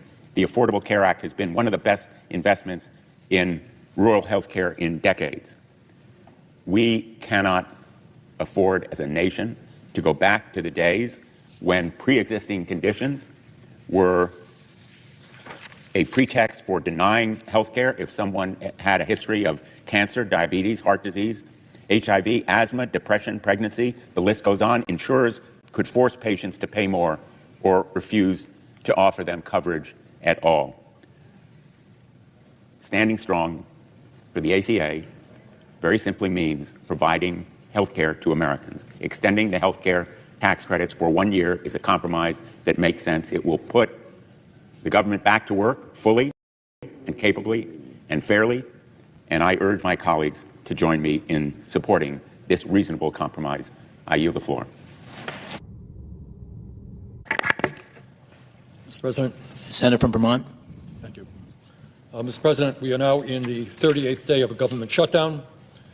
That means that federal employees all over this country who have to feed their families are not getting paychecks.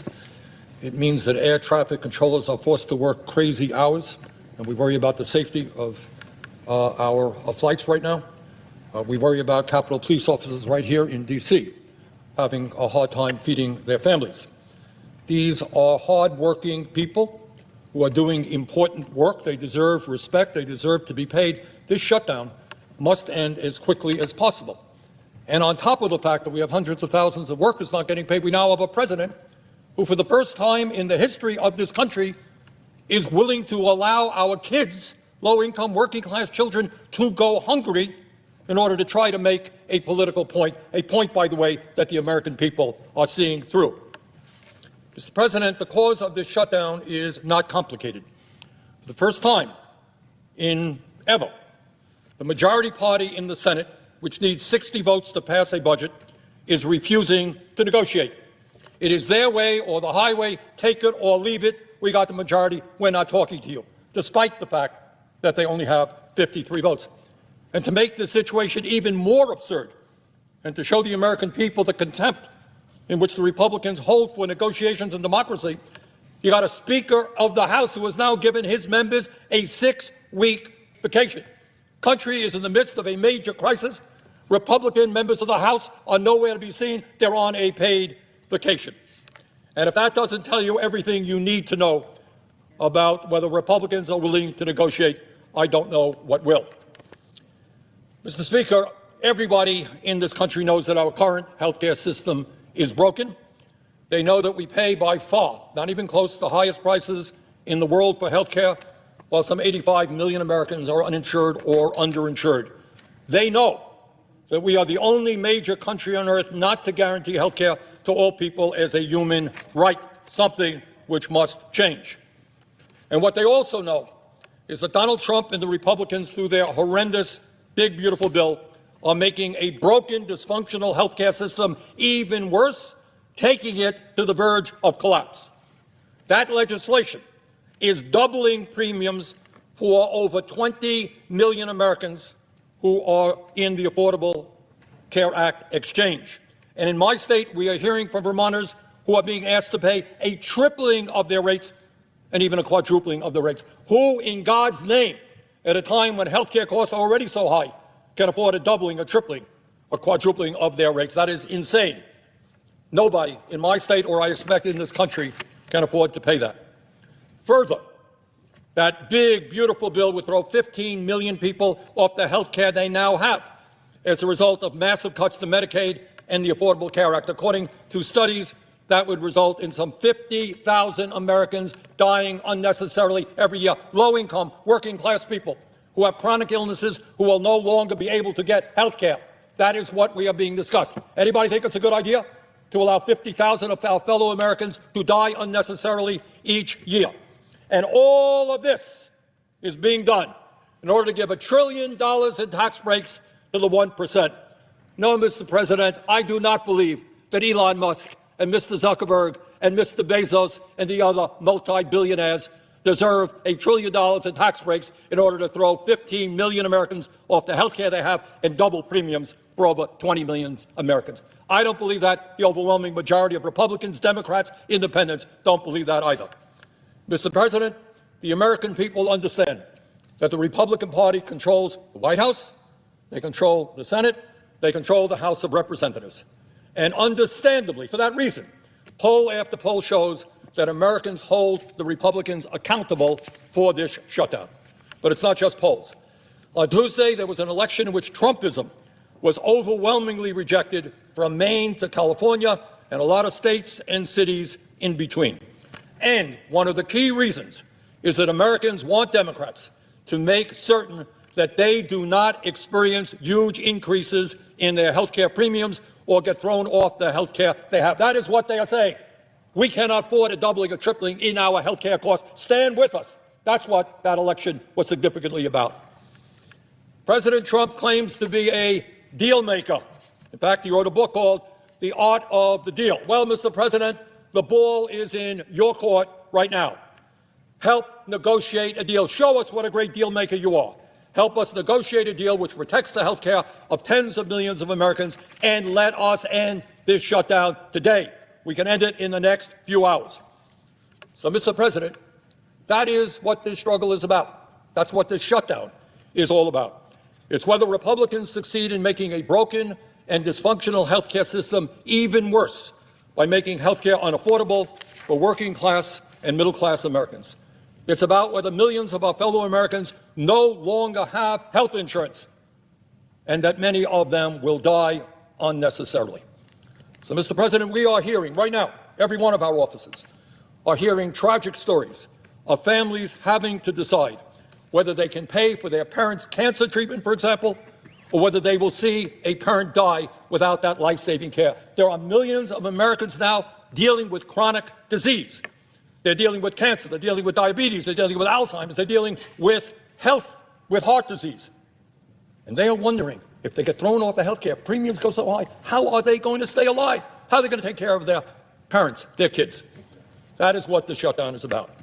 And whether it is in Maine, New Hampshire, Nevada, or Vermont, the American people want us to stand with them. And that is what this whole debate is about. We cannot fail the American people. They are looking to us to make sure that they continue to have health care. Let us not betray them. Thank you.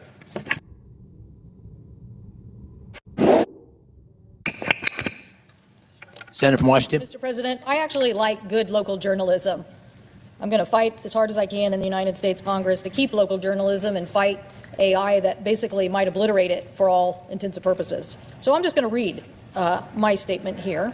In an article printed in the Vancouver Columbian on August 11th, 2025, the headline is, Child Care Owner Urges Congress to Take Action to Save the Affordable Care Act Tax Credit Expansions.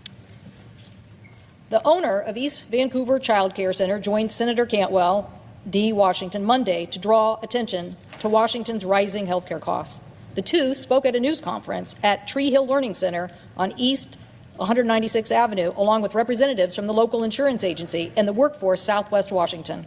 Washington's insurance commissioner said that in May, the 14 health insurers in the state were seeking a rate increase for next year, and the proposed increases for plans sold on the individual health insurance market averaged 21% and ranged from anywhere from 9.6% to 37.3%. The office expects premium increases to affect 300 people statewide. Dana Christensen, the owner of Tree Hill Learning Center, said this isn't the first time she has faced rising health care costs for her 2 Vancouver child care facilities. Each year, I face a difficult decision of how much this rate increase, currently 24%, do I take on and absorb, Christensen said. How much do I pass on to the employee? How much do I pass on to the families in the form of higher child care tuition increases? Each rate increase request is evaluated independently by actuarial staff, said Aaron Van Tool, spokesman for the Insurance Commissioner's Office. That's mandated by state law. But the rate changes are usually finalized in September, Van Tool said. Claims and administrative costs, medical, prescription drugs, company expenses, profits will be reviewed by the Commissioner's Office as all part of determining if they are reasonable. Cantwell called the proposed increases a threat to child care affordability. The Insurance Commissioner's Office said Congress anticipated failure to renew the enhanced premium tax credits is contributing to the proposed increases. Congress created the premium tax credits in 2014 as part of the Affordable Care Act to lower health care plan premiums for eligible households. The American Rescue Plan in 2021 expanded who was eligible for the credit, and the Inflation Reduction Act extended it to this year. It is set to expire at the end of this year. We all know the increased rates are something we can deal with in Congress, Cantwell said. That is why today I'm urging Congress to take action on the Affordable Care Act tax credits and their expansions and make sure we do so before the end of the year. The Senator's office said rate increases are being requested nationwide, and 3 states have already approved them. The Congressional Budget Office expects fewer people will participate in subsidized exchanges, and the uninsured rate will climb if the enhanced premiums aren't extended. NBC News reported earlier this year that Republican lawmakers are split on whether to extend the tax credit. Some said the federal government could no longer support it, while others wanted it extended. Just a little side note before I keep reading. At that point in time, 5 of my colleagues on the other side of the aisle said they wanted the tax credits extended. That was early in August. The Washington Health Benefit Exchange, the state's health insurance marketplace, estimated 216,000 health plan enrollees in Washington were eligible for the enhanced premium credits. Christensen said her business already operates on thin margins. I view providing health care benefits not as a perk, but a fundamental necessity, she said. I never want an unforeseen illness to financially ruin an employee or force them to neglect their health care. Still, rising health care costs are forcing her clientele to reconsider if they can afford to keep their child in a licensed facility or continuing to work at all. Quote, "We cannot solve this problem alone," Christensen said. "We need the support of lawmakers, the insurance industry, the regulatory agencies to address the root cause of the rates and increases disproportionately affecting those who need it most." As the clock continues to tick here, that's actually the end of the story. I wanted to read that story because that was August, and it showed at that point in time we had people on this side of the aisle who wanted to negotiate. They were in the news. I summated it by saying there were 5 people, but I'm sure there's more by now. So that is why we're asking with this simple proposal, let's open the government, extend these tax credits for a year, because we know there's bipartisan support in both the House and Senate to do that, and continue to reform this so we can keep this child care facility in Vancouver, Washington in business. Let's not make this. We've shared a lot of stories about individual people, but we haven't shared enough stories about the small business impact and the economic impact to employers when you take affordable health insurance away from them and they don't have options. This owner lamented in the story. Which should I do? Do I absorb these costs and not be a profitable business? Do I make these employees not have health insurance? Do I raise these costs and then these parents can't have the child care that they need to stay? She told me on that day that literally some people decided to stop work because they no longer could afford child care. So this is ruining our whole economic picture by making insurance too expensive, by making the cost play too big a role in our economy and taking workers away from us. So I support this one-year proposal. I support us working together to reform the system.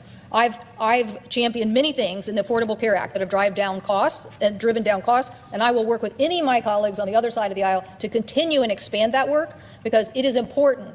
It is important for us to continue to have affordability, particularly in health care, as we have a rising baby boomer population reaching retirement age. We have no other choice but then to focus on affordability. I thank the President, and I yield the floor. The Senator from Massachusetts. Mr. President, thank you. Millions of Americans are counting on Democrats to stop Donald Trump and the Republicans from raising health care costs. And I'm here to say Democrats will not back down. Fighting to lower health care costs is a righteous fight. For too many Americans, health care premiums are going up by hundreds or even thousands of dollars a month. Who has that kind of money? Just this week, I talked to a woman in Florida, practically in Donald Trump's backyard. She is a wife, she is mother of 4 lively kids, and she is about to lose her health insurance because of Trump's cuts. So what does that mean for her? She has malignant melanoma, and now she is looking at canceling her ongoing treatments because once she loses her insurance, she cannot afford treatment for her cancer. That is deeply, deeply wrong. Democrats are in this fight for the right reason, and Democrats will stay in this fight for the right reasons. In July, congressional Republicans worked hand in hand with President Trump on their biggest passion project, jamming through a bill to hand out massive tax cuts to millionaires, billionaires, and giant corporations. And then, just to put a little extra whipped cream on top of their Republican ice cream sundae, they paid for those billionaire tax cuts by slashing health care coverage for millions of Americans. Every single Republican voted for it, and every single Democrat voted against it. And when the Republicans voted to cut health care funding last July, Democrats said, we cannot sign off on a 2026 budget that cuts health care for millions of Americans. On September 30th, the 2025 budget expired, and Democrats were ready to negotiate to get some of those health care cuts reversed in the 2026 budget. But the Republicans didn't want to negotiate. Nope. The Republicans decided they would rather shut down government than offer a single nickel to help Americans manage health care costs. They told Democrats to vote for the Republican spending bill, take it or leave it. And they have repeated their take it or leave it through 15 votes and 38 days. Now, Democrats have asked over and over and over and over to negotiate to help Americans with their health care costs. But Donald Trump and the Republicans flatly refused to even talk to Democrats to try to get the government back open. Not even once have the Republicans been willing to negotiate. Not once. So, where are we now? Well, Trump tweeted 7 times in one day about his brand new marble bathroom at the White House, while Americans turned to crowdfunding to pay for their health care and grocery bills. Trump hosted a Great Gatsby-themed party while he turned off assistance for millions of Americans. You know the message to 42 million Americans from Donald Trump? Eat dirt. And Trump is weighing the important idea of etching corporations' names into his grand new gold-encrusted ballroom, while millions of Americans who lose their health insurance will get sick and be forced to decide whether to give up care altogether or go bankrupt trying to pay for it. Meanwhile, Republicans in Congress are in disarray. The House is now in its 7th week of paid vacation. They couldn't reopen the government if they wanted to because they aren't even in Washington to vote. They have members, Republican and Democratic members, who want a deal on health care. But Speaker Johnson just says, nope, everyone spend another week on paid vacation. And here on the Senate side, Republicans are in chaos. Leader Thune puts the same bill up over and over for the same votes, but he won't talk about changing a single word. And now he can't even organize a vote among Republicans to reorganize the government. Instead, Republicans are fighting with Republicans over what to do, and still no one says Let's help families on health care and get the government open. So, Democrats have put a proposal on the table. Lower costs by extending health tax credits for 1 year and reopen government. Do it all in one vote. And during this next year, we will continue to work to make our health care system work better. It's a common sense plan that helps people across this country and that gets our government open. The Senate could do its part to reopen government in less than an hour. We can do it right now, this afternoon. We just have to put the interests of the American people ahead of politics. Americans are demanding, urging, begging Congress to do something. Do something before Americans are forced to get sicker and sicker before they can get health care. Do something before health care costs go up and up and up for everyone in this country. People are sick of Washington politics. So we ask our Republican colleagues, help us do what is right for the American people and help us do it right now. Mr. President, I yield the floor.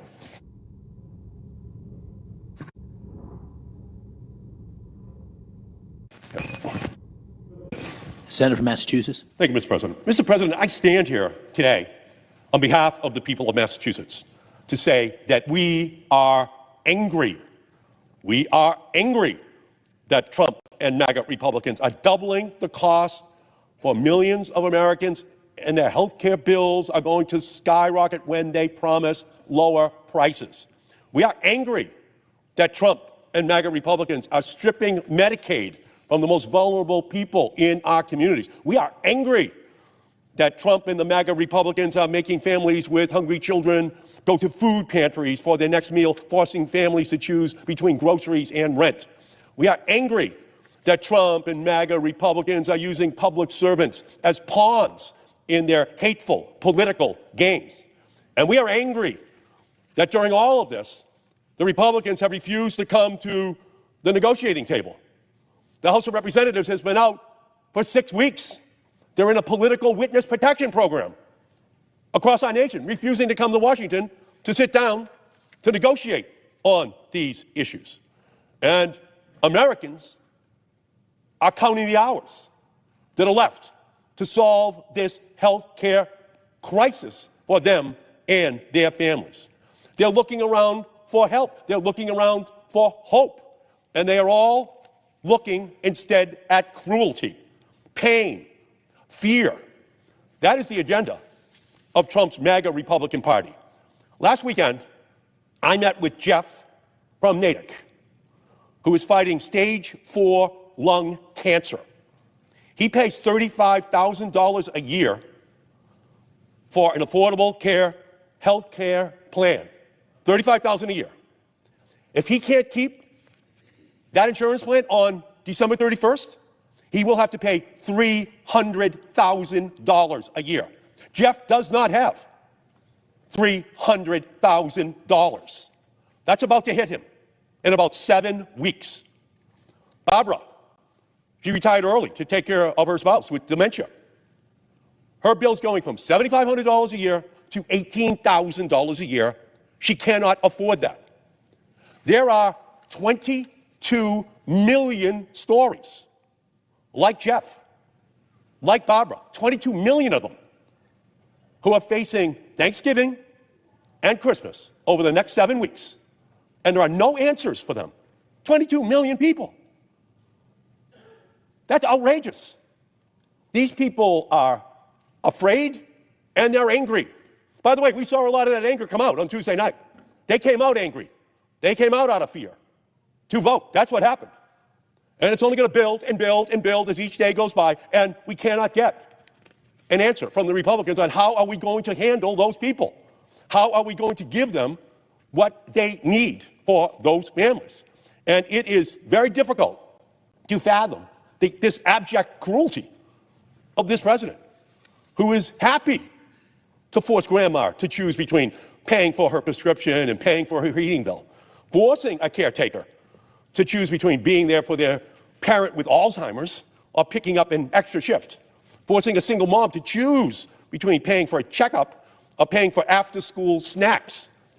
And since they have taken over in January, the Republicans have promised that they were going to solve the health care crisis in our country.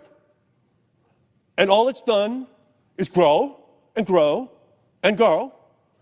And they pass a bill to take away all of the health care coverage for all of these 22 million people and then transfer the money to billionaires in tax breaks. They swiped the health care of 22 million vulnerable people for billionaires. Ralph Waldo Emerson, the great Massachusetts poet, said, "Health is the first wealth." And MAGA Republicans and Trump have looted that wealth, that health, for those people. These people are angry and they're afraid. They're afraid. They don't have the backup funding that millionaires and billionaires have. Now, my father drove a truck for the Hood Milk Company. He drove a truck for the Hood Milk Company. I'm his son. And I believe that God created a world where every single person is able to receive the health care which they are entitled to. 3 meals a day, put children through school, keep them safe from illness, give Americans dignity in tough times. Those are the families we're talking to right now.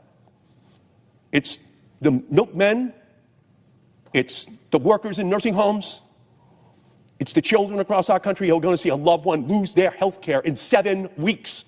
And the Republicans refuse to come to the table.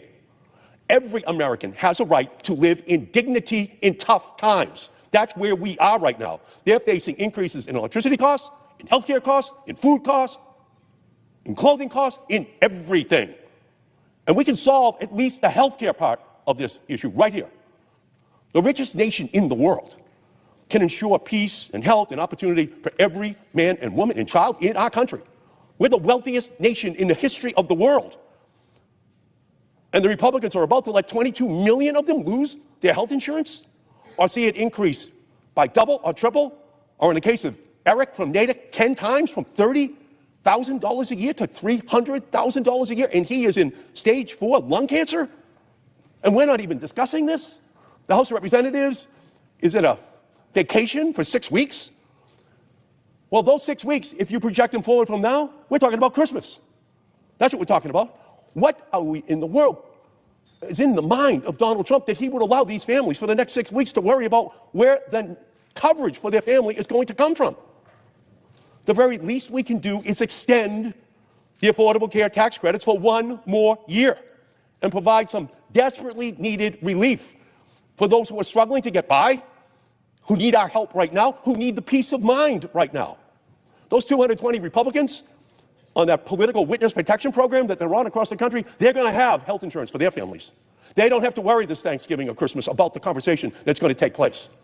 And all we're asking for is a vote to provide that health care for the next year for those families and reopen the government so the federal workers can get paid and go back on the job. Pretty simple. And we're looking for any Republican anywhere to come and discuss it with us, negotiate it with us. And they just keep saying no. So this anger that people are feeling, these people are pissed off at the federal government, pissed off that they're losing coverage for their family members. And they want the Republicans to come to the table and solve this problem. Tuesday night was the beginning of this anger being translated into action. They asked the ancient Greek philosopher once, when would we know true justice? And he answered, we will know true justice when those who have not been harmed are as angry as those who have been harmed. And across our country right now, those who have not been harmed are angry on behalf of those who are about to be harmed. 22 million people losing their health insurance, seeing skyrocketing health insurance rates. Families, 42 million of them without food stamps, without SNAP programs for nutrition for their families. People are angry, and they deserve an answer. And all we're asking for is 1 year so that we can negotiate this issue. 1 year so we can give peace of mind to 22 million families that they know they will have health insurance after this Thanksgiving and Christmas. I thank you, Mr. President. I yield back. Senator from Oregon. President, I support this proposal and would like Americans to know why. Since before Donald Trump was sworn in for a second term, Senate Democrats have known that this is a health care problem for millions of American families that cries out for fixing. Again and again, we asked our Republican colleagues to work with us, sit with us, and negotiate improvements in a black letter law that makes Americans' health care better for American families. Again and again, we were turned down. So, on the Senate Finance Committee, everybody knew this day was coming long before Donald Trump took the oath of office. Now the crisis is here, and I'm here to say our door is still open. The Senate Finance Committee has a track record of getting bipartisan work done. Senator Crapo and I wrote a bill that transformed how pharmacy benefit managers work in Medicare. It passed the Finance Committee 26-0. Despite this track record, Republicans still refuse to sit down and even have a conversation about how to help these Americans afford their premiums. That's why we've all been out on the floor today. I'm in the fight for Bart and Carla from Eugene, Oregon. A few years away from Medicare, they've had long careers as a carpenter and a teacher. They worked hard. Now the rug is being pulled out from under them. They've been paying $400 a month in premiums. Without an extension of the credits, they're going to pay $2,200 a month. That's an increase they just can't handle. My Republican colleagues have provided a host of excuses about why they can't work with us, but the excuses don't hold water. For example, there have been allegations of fraud, the same straw man that they used to make the largest Medicaid cuts in history. Republicans pretend they're fighting fraud, but really they're just pushing up costs and kicking working people off their health insurance. And so, to again try to bring everybody together, we introduced legislation that would prevent bad actor brokers from enrolling or switching people into plans without their knowledge. That way we could slap fraudsters with criminal penalties when they harm consumers. On the Republican side, after all the talk, no co-sponsors. Finally, there's been an excuse that says this policy was created during COVID, and now that the pandemic has passed, the tax credits ought to lapse too. Doesn't make any sense to me. I don't see Republicans coming down to the floor, for example, to say that telehealth benefits for seniors on Medicare should expire because they were created during the pandemic. This is something I feel strongly about. As my friend from Minnesota knows, I wrote that with the late Orrin Hatch on a bipartisan basis again. The first Trump administration used them to great success. Just because a good health care policy was created in a crisis moment doesn't mean it ought to be ripped away from Americans once the crisis is passed, especially when ending that policy would create a new crisis for over 20 million people who no longer will be able to afford good quality health care. Those are just a couple of the Republican excuses. But the bottom line is, over here, we want to protect families' health care and keep premiums from rocketing into the stratosphere. And unfortunately, the Republicans haven't shared that view. My hope is, and we've had an important conversation, appreciate the leadership, Senator Klobuchar, we've had an important conversation about trying to get our colleagues on the other side of the aisle to do the right thing. Join us as we've done so often in the Senate Finance Committee, and lower Americans' health care costs. I yield the floor.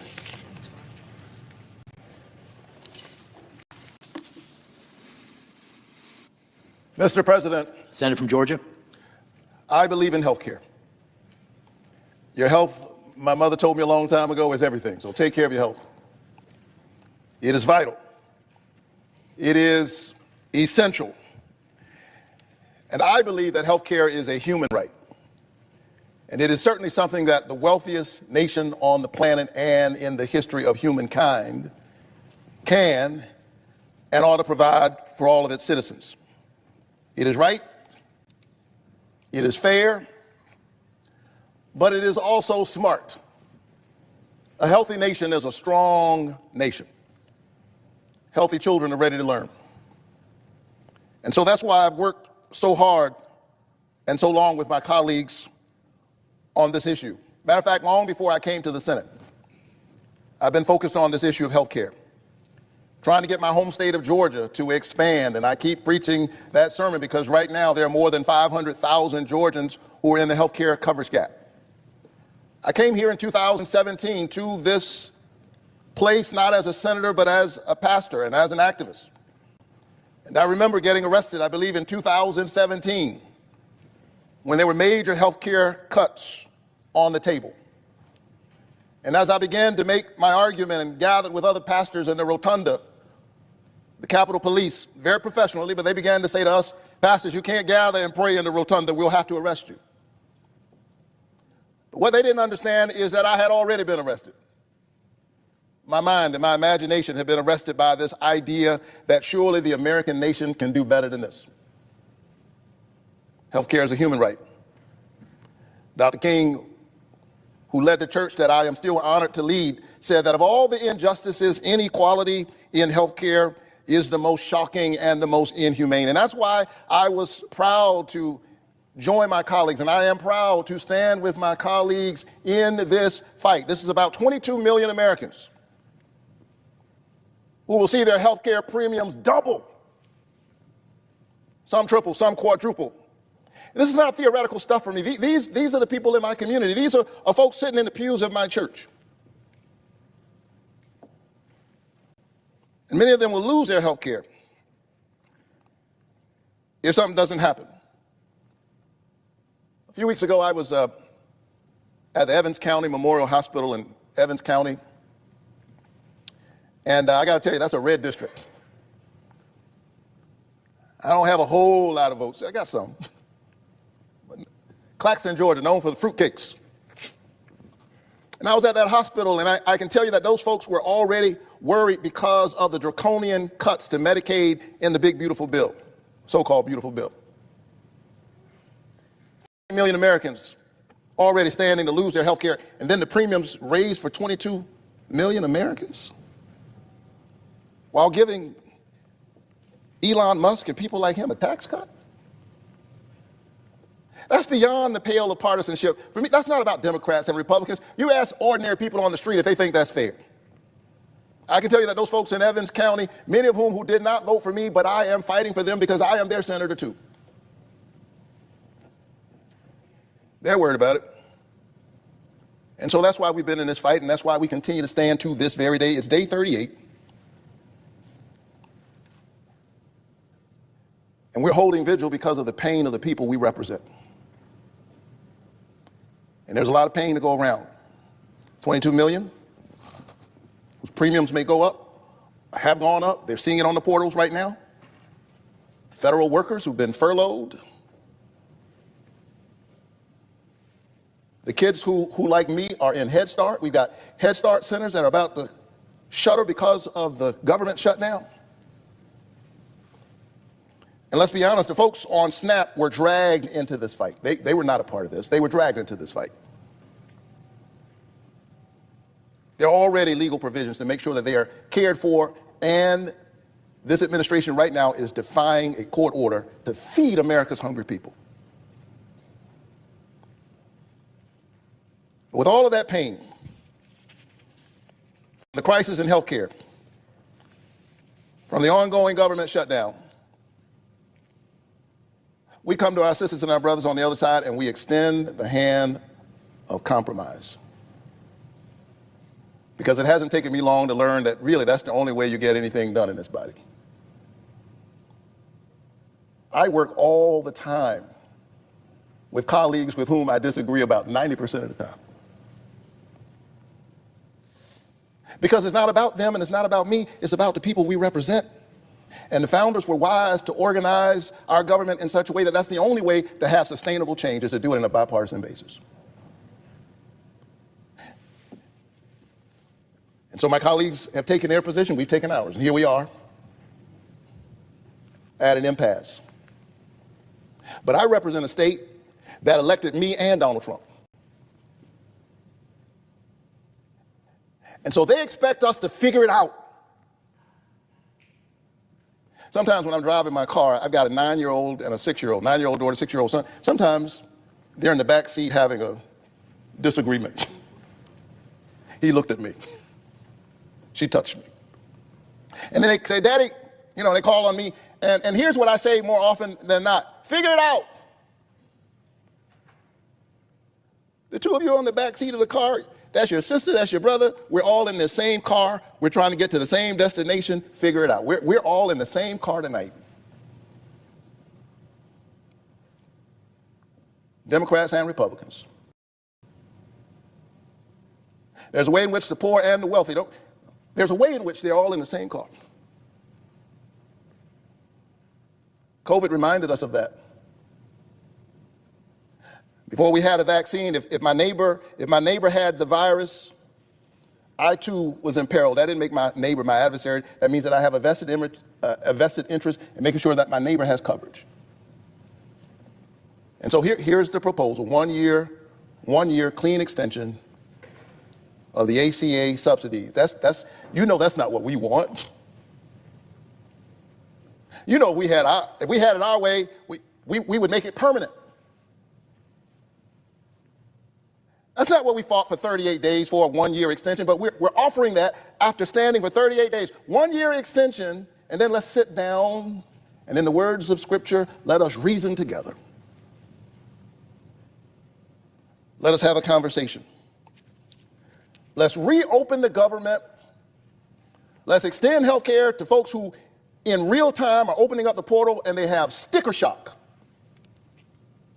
And then let's sit down and figure it out, because if we're... The status quo is not working very well for anybody. Anybody who's just trying to defend the status quo has not been talking to ordinary people. There are a lot of things that need to be fixed, and we can do that, but we've got to reopen the government and give people a little bit of hope. Give those 22 million Americans hope. Give the 44 million Americans who need SNAP some hope. Give our federal workers some hope. There's an African proverb that says, when the elephants fight, it's the grass that suffers. It's the grassroots in Georgia and all across the nation right now who are suffering, because too often the politicians make the politics about the politicians rather than about the people. Let's center the people, and if we center the people, we will compromise, and we'll figure it out. In closing, Mr. President, nobody believes a Baptist preacher when he says in closing. I've worked with members of your party on a whole range of things, and at the risk of embarrassing him, Ted Cruz and I even work together every now and then. And I mention him because early in my tenure here, he and I worked on a little thing, just a little provision, to try to get a little bit closer to building out this interstate, I-14, that would run through Georgia all the way to Texas. The same road that runs through Texas runs through Georgia. And if we get that road built out, when it's time to get on that road, nobody asks you, are you a Democrat or are you a Republican?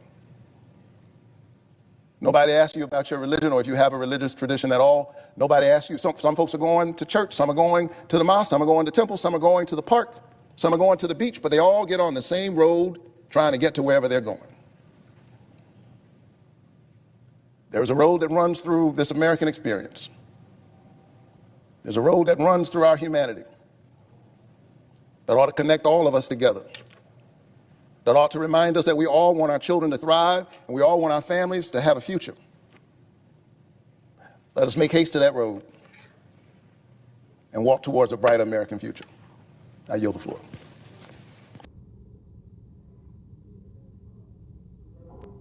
Senator from Wisconsin. Without objection. Mr. President, I came to the floor 2 weeks ago with a completely nonpartisan, very sincere attempt with the bill that we called the Shutdown Fairness Act to simply pay the federal workers who we were requiring to work. The finest among us, members of our military, people in federal law enforcement, TSA, the air traffic controllers who keep our skies safe. Now, when I was asking the Senate to proceed to that bill, the senator from Maryland offered an alternative. He called it the True Shutdown Fairness Act. The main difference is his was only going to be for 1 year. My bill's permanent.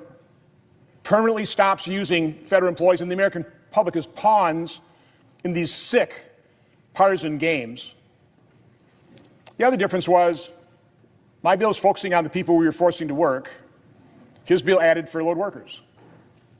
So on the floor 2 weeks ago, I said, if you're serious about passing this bill, if you're serious about stopping, and he said we can't punish federal employees for our dysfunction. If you're serious about that, I told the senator from Maryland, vote to get on the bill. I will include that. I will convince our conference to include furloughed workers, get on the bill, we'll amend it, we'll get this passed, we'll start paying people. He rejected that offer. Now we started having discussions. His staff immediately acknowledged the fact that my bill did not in any way, shape, or form impact the president's authority in terms of who determined who was furloughed, who gets, included in reduction in force, it was silent. Even though they falsely accused my bill of giving the president greater authority, it didn't. I came to the floor again today to pass an amended bill with furloughed workers. By the way, a bill that is now supported by the American Federation of Government Employees.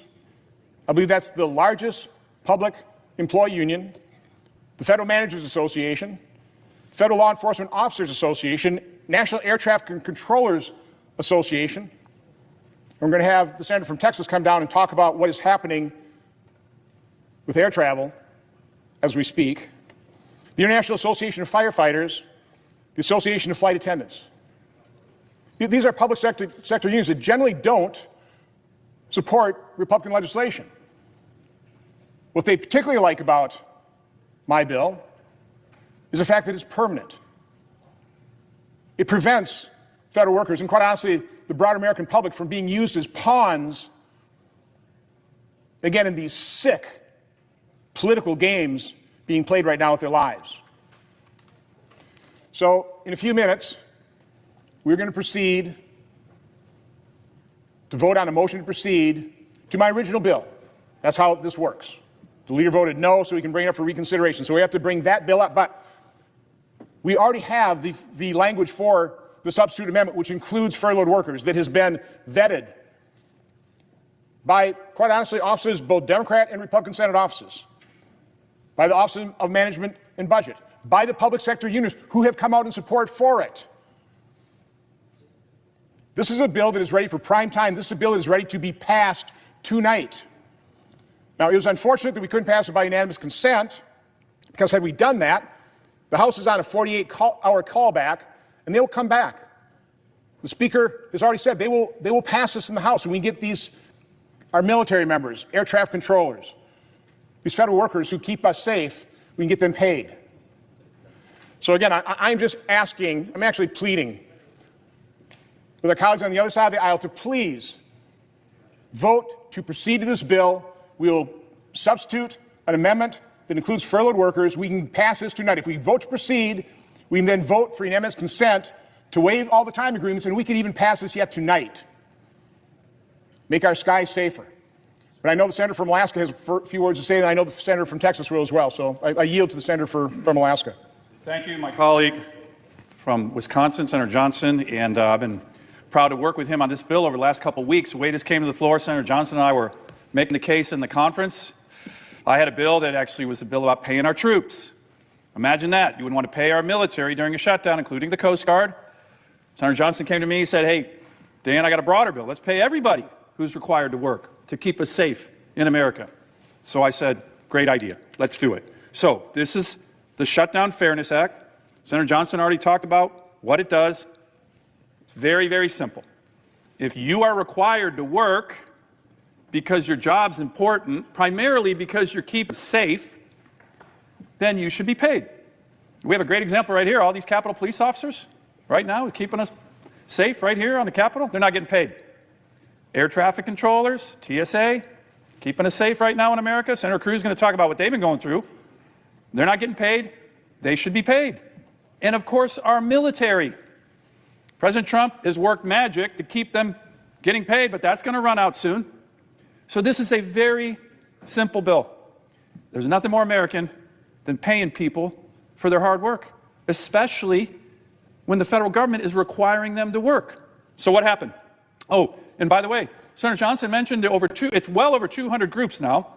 I have the long list of public employee unions, the Teamsters, private sector unions, all kinds of organizations across America are saying to our colleagues on the other side of the aisle, pass the short-term CR, but also pass this bill.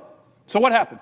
When we worked this 2 weeks ago, there was a number of Democrat senators who came to us and they're very interested in doing it. Because it makes sense. How could you not be interested in doing it?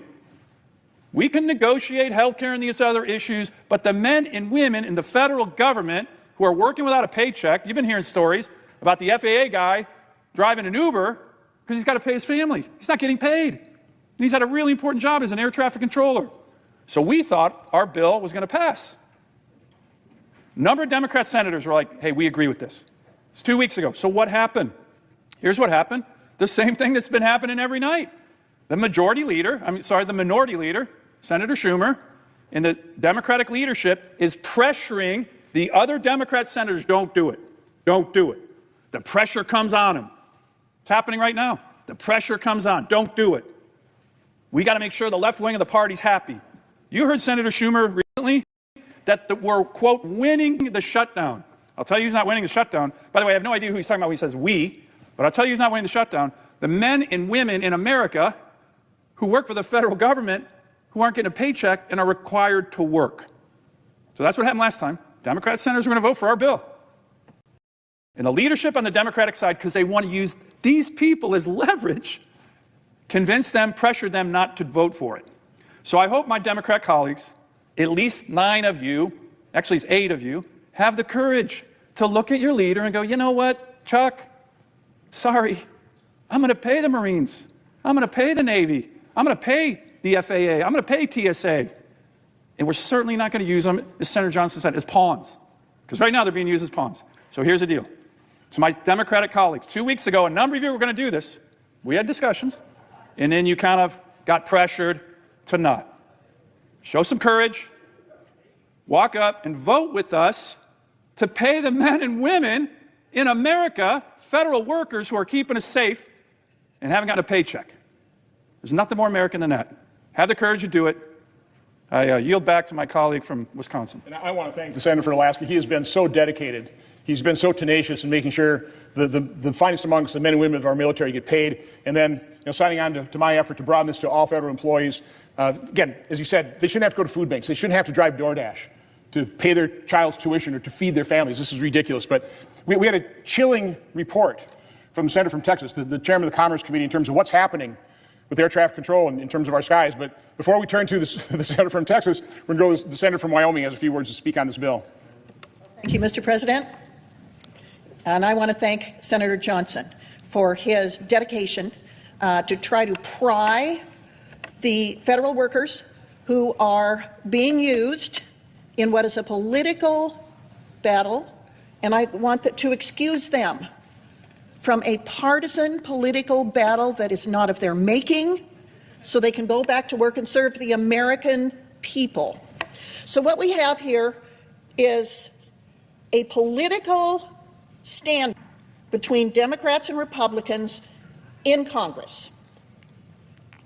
It has nothing to do with the air traffic controllers. Some of them are Democrats, some are Republicans. It has nothing to do with any other essential or furloughed federal worker.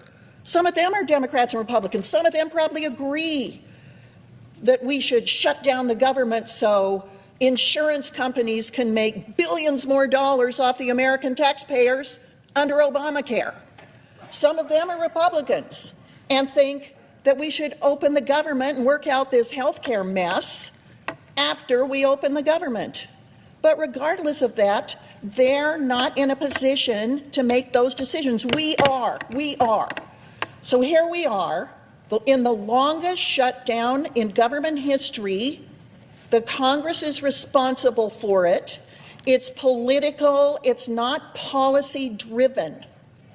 So since we're going to argue about politics and who's winning and who's losing and who's setting themselves up to have the next president or win the midterms, instead of worrying about whether the airways are safe, whether WIC is funded, whether SNAP is funded, whether workers are funded, whether the military is funded, since we're going to fight over who's going to win the election a year from now, let's excuse the people who are not responsible for this dysfunction from our dysfunction. That's what Senator Johnson is trying to do. Now, we all agree, Democrats and Republicans, that this is not fair to federal workers, people who are in the military, who are air traffic controllers, who are essential, who are furloughed. It's not fair to them. We all agree. What Senator Johnson is doing is finding a way that we can be together on a bipartisan basis, excuse the federal workers from this mess, let them be paid, and let us go on with our absurd partisan political dysfunction if that's what we want. If we want to fight about health care, it's my opinion we ought to do it after we fully open the government. But if we're not willing to do that, let's at least let the federal workers off the hook. I applaud Senator Johnson. I applaud Senator Sullivan. I applaud Senator Cruz. We want to be able to keep Americans safe who are getting in airplanes every day. We want to keep Americans safe who are working in the military. They don't make very much money, especially those young first and second year military employees. And some of those have young families. Some of those have spouses. I'm telling you, they don't make much money. And then you withhold their pay. Those are the people that are working paycheck to paycheck. Let them out of our political dysfunction. Don't make them suffer for our political misfunction and dysfunction.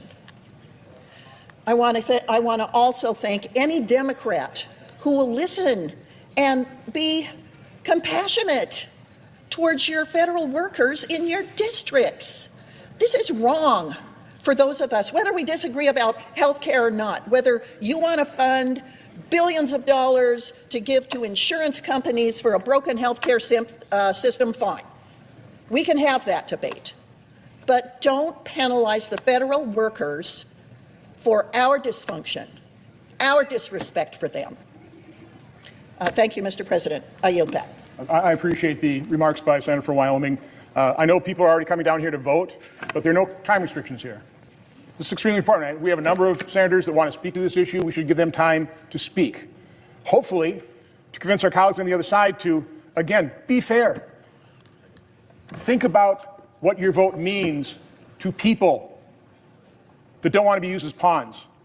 Now, I believe the senator from Texas, our chairman of the Commerce Committee, he's got some pretty, as I said, chilling information to relay to the American public based on what is happening if we do not pay air traffic controllers. Senator from Texas. I thank Senator Johnson. It is day 38 of the Schumer shutdown, the longest government shutdown in the history of the United States. Now, Senator Schumer told the world, quote, "Every day gets better for us." Senator Sullivan asked, who's the us? I'll tell you who the us is. This is a partisan political show. It happened because in March, the Democrats decided to be reasonable and allow the government to stay open. And the extreme left wing of the Democrat Party got furious, and Senator Schumer nearly lost his job. And now the government is shut down because the Democrats want to show the radical left wing in their base that they really, really, really hate Donald Trump. Now, on the Democrat side of the aisle, there's a talking point we actually had in the Commerce Committee yesterday. One of our Democrat colleagues said, there's a Republican president, there's a Republican Senate, there's a Republican House. This is the Republicans' shutdown. And I don't know who actually produces those talking points for Democrats, but every one of them, word for word, says the identical thing. Well, I tell you, I spoke shortly thereafter, and I said, you know, every witness in a court of law, before they testify, they're sworn in, and they're asked that their testimony will be the truth, the whole truth, and nothing but the truth. I said what my Democrat colleague just did there failed part number 2, the whole truth. You're right, there is a Republican president. You're right, there is a Republican House, and you're right, there is a Republican Senate.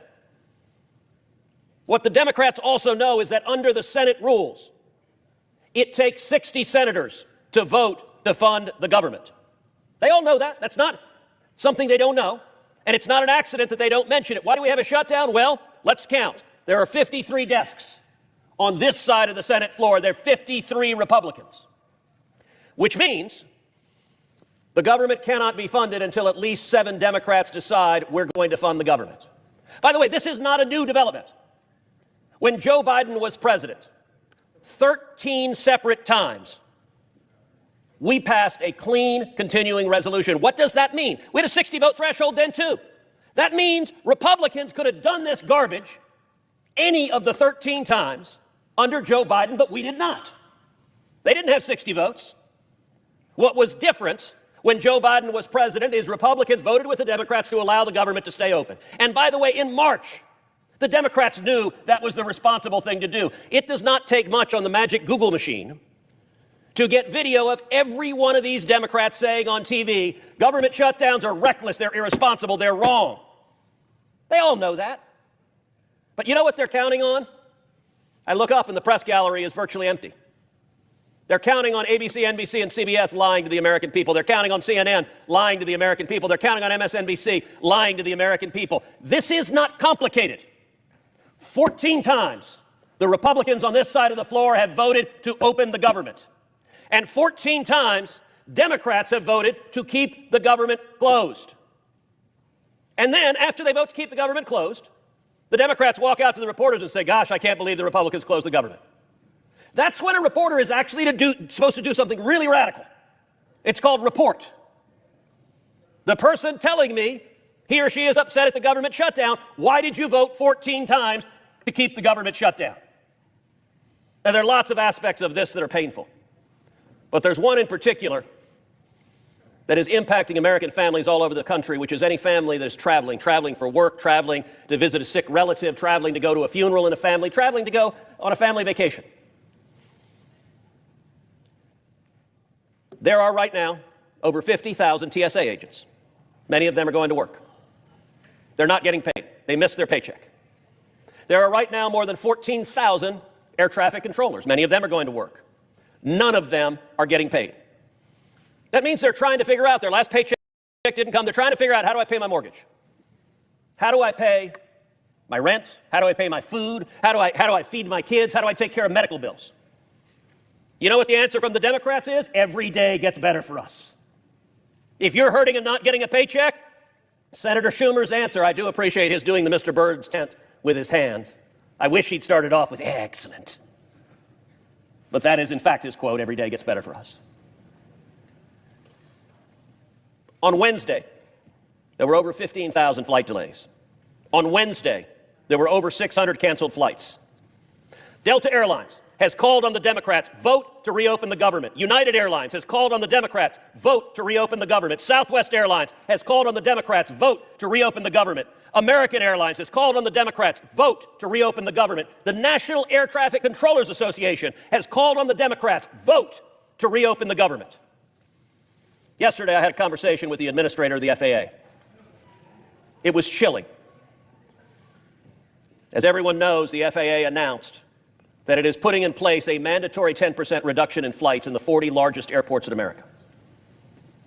What the administrator of the FAA told me on the phone was why. And here's what Administrator Bedford said. He said, last Friday, which was Halloween, half of the busiest 30 air traffic control facilities were short-staffed. That includes New York, Austin, Newark, Phoenix, Washington, Nashville, Dallas, and Denver. I want you to listen to this next statistic.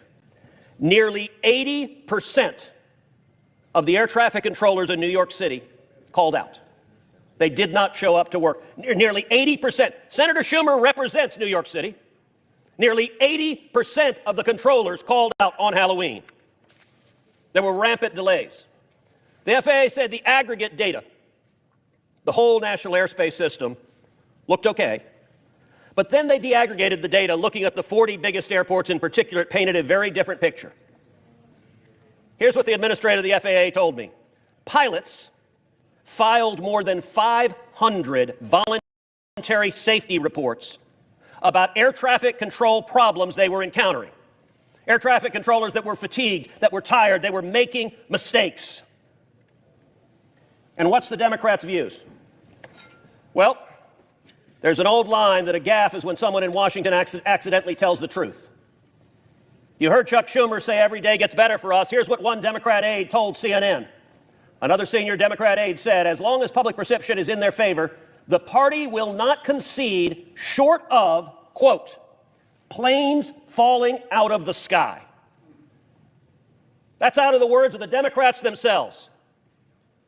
Let me tell you, as chairman of the Commerce Committee, part of our responsibility is to oversee the FAA and to do everything possible to ensure safety. Turning to my Democrat colleagues saying, this is not a joke. First of all, the shutdown happened because Senator Schumer had to demonstrate he was tough, so he didn't get primaried by AOC in New York. Then the next threshold was the No Kings rallies. They had to show they were tough enough that when radicals were marching in cities across the country, they were as angry as the blue-haired angry radicals. Then we had Election Day. They were going to keep everything shut down to Election Day because it energized their base. And then Democrats won elections in the very blue state of New Jersey, the very blue state of Virginia, and the insanely blue city of New York City. And suddenly Democrats said, holy cow, our really left-wing voters like it when we shut the government down. Are there any Democrats on that side of the aisle for whom responsibility matters?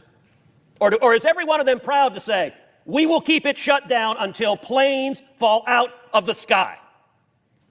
God forbid that comes to pass. Over 500 voluntary safety reports about air traffic controllers. You got air traffic controllers driving Uber to pay their bills. And here's the good news. We can resolve it right now. Senator Johnson's bill that we will vote on in just a few minutes is very simple. It says any federal worker that goes to work will be paid. If you have to work, if you're a soldier, if you are manning the wall, keeping this country safe, you're being forced to work, you'll be paid. If you're a Border Patrol agent, if you're an FBI agent, if you're a TSA agent, and you have to work, you'll be paid. And if you're an air traffic controller and your job is literally keeping, Mr. President, your children and my children safe when they get on an airplane, you will be paid. And to those in the media who persist in repeating Democrat talking points, understand this. The vote right now, we vote yes, the air traffic controllers will be paid. If we vote no, the air traffic controllers will not be paid. So every Democrat who votes no is saying we will not pay the air traffic controllers. What does that mean? There are roughly 45,000 commercial flights a day in the United States. The 10% reduction that the FAA has put in place will be roughly 5,000 flights a day that will be canceled. Now, if you assume 100 passengers are on each flight, I'm a lawyer, not a mathematician, so I'm going to make the math simple. 100 passengers, 5,000 flights a day, that is more than 500,000 Americans who will have their flight canceled each and every day the Schumer shutdown continues. More than 500,000. And millions more will have their flights delayed. So it's a simple choice. It is a simple choice. Do you want to pay the air traffic controllers or not? But I got to tell you, you better be ready to talk to your constituents who said, why was my plane canceled when I was going to see my sick mother? Well, because I, Democrat, voted against paying air traffic controllers. That's the answer. You won't like getting that answer. But I'll tell you what, that's a lot better answer than if you have to look in the eyes of someone whose family was killed because the Democrats get what they are explicitly asking for, which is planes falling from the sky. The Schumer shutdown, if you are a left-wing partisan Democrat, you say every day gets better for us. I'll tell you who us ain't. It ain't the American people, so do the right thing because every one of you knows it's the right thing. Vote yes, pay the air traffic controllers, and end the shutdown. I yield the floor.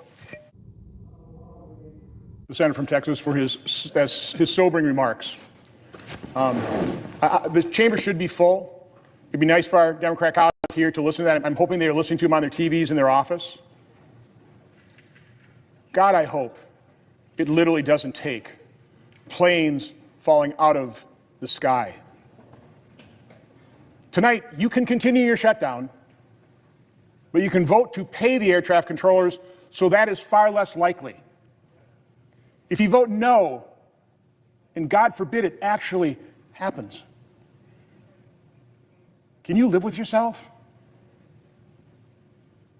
I came to the floor 2 weeks ago in as nonpartisan fashion as I possibly could, begging Democrats to pay people that are forced to work, that are keeping our skies safe, that are keeping our nation safe. 2 weeks later, we haven't done it. This isn't partisan. Search your conscience. Ask yourself, honest to God, if a plane has fallen out of the sky. I'm not saying it's because of air traffic control, but you heard 500 safety instances. Our air traffic control system is already antiquated. Can you live with yourself if another plane falls out of the sky and more people needlessly die because we were short of air traffic controllers?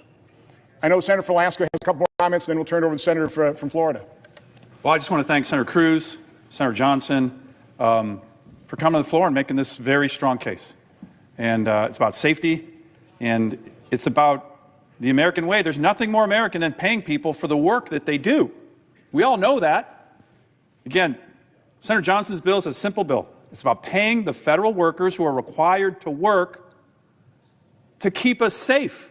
All these jobs we're talking about are jobs that keep the American people safe. Of course, the military is a big part of this bill. They epitomize the federal workers who are keeping us safe, and they epitomize courage. So do many of our federal workers as well. So I hope my colleagues on the other side of the aisle just show a little bit of the courage that our military displays every day all over the world. Just a tiny bit of that courage. Again, to my Democratic colleagues, we know you're getting a lot of pressure from your leadership. Senator Cruz did a great job explaining the origins of that. By the way, it has nothing to do with health care, it has nothing to do with anything. It has everything to do with appeasing the far left of the Democratic Party, which is rising. So we get that you're under pressure. But you all know that voting for this bill is the right thing to do. I know my colleagues on the other side of the aisle. They're good people. As Senator Johnson just said, have a little bit of conscience and a little bit of courage, the kind of courage that our military displays every day, and vote for the Shutdown Fairness Act right now. Every one of you knows it's the right thing to do, and I hope you do it. I want to thank the Senator from Alaska. Yield now to the Senator from Florida. The Senator from Florida. Right.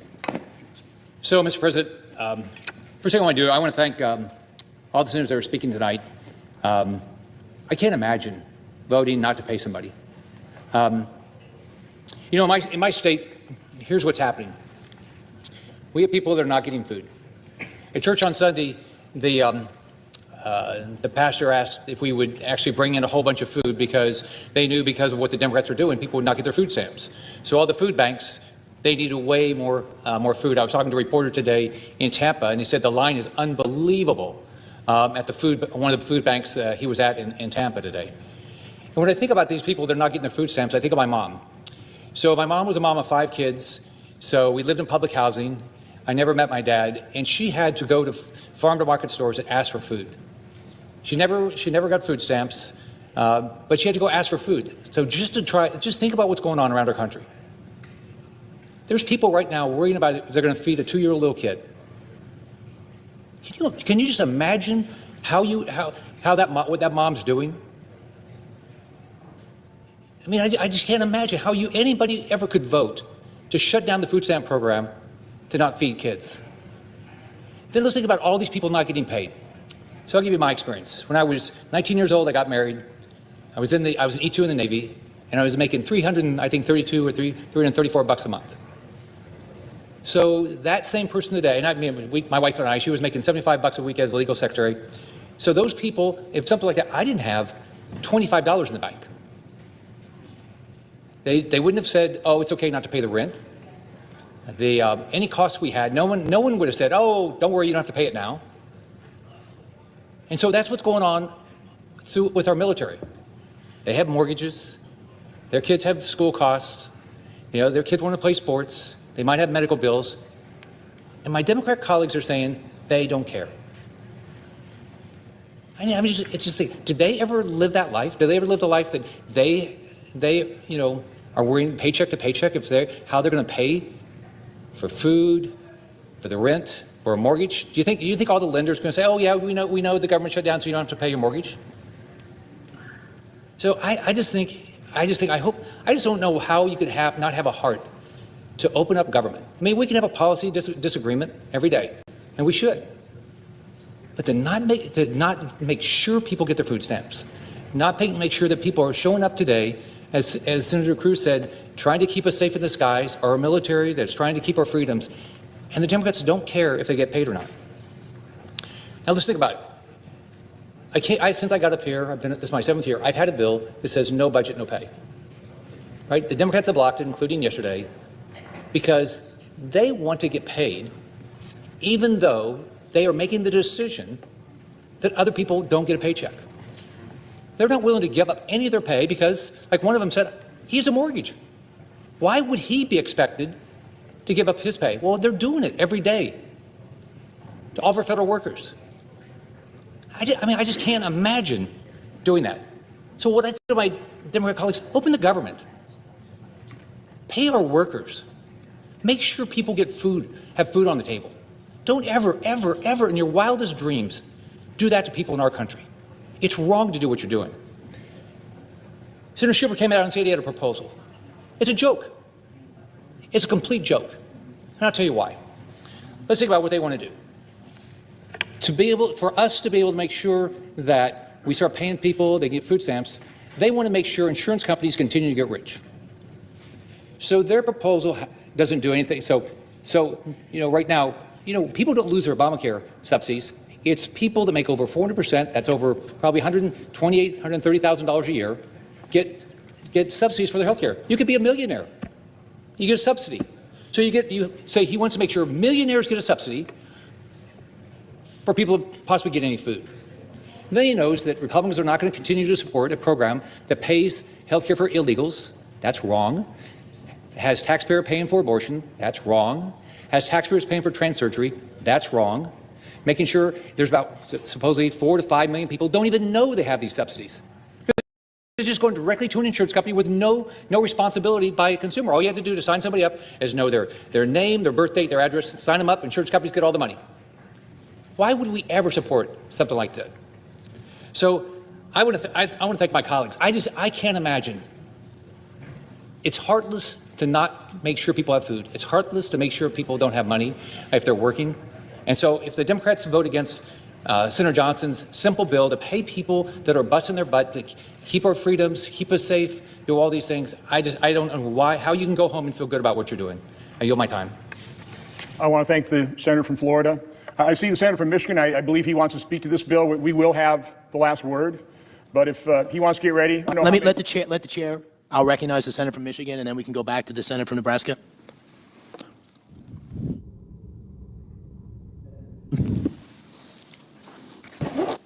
Thank you, Mr. President. Well, let me first say that there's something that we all agree on, Democrats and Republicans here in this chamber, is that we want federal employees to be paid. It's simply unacceptable that they have to work and come to work every day, do their job, and not get paid. That's why we got to end the shutdown as quickly as possible. We're focused on doing that. But that's not really exactly the total story behind the Johnson bill. I have legislation to pay federal employees now. We could vote on that now. I offered it in a UC request from my colleague from Wisconsin and said we have a bill to pay all federal employees right now. No strings attached, no language that gives the president more power, more flexibility to do things that we should not want him to do. But my Republican colleagues don't want to have that bill. Senator Van Hollen, another colleague of mine, has a bill to pay it. It has complete support of Democrats. Let's pay them. 2 bills that if we put on the floor right now, we could pass. If my Republican friends really want to do it, we can pass it with 100 votes. And I'm happy to, it's my bill, but any of you can sign it. I offered it to my colleague from Wisconsin. It could be your bill. Give it. I don't need any authorship of it, but it's a bill that does exactly what my colleagues across the aisle are saying, just pay federal employees. And that's what it would do, and yet that's rejected. So why? Well, there's a little bit more in this bill. In fact, the Johnson bill before us actually creates an unlimited and permanent slush fund for President Trump to use.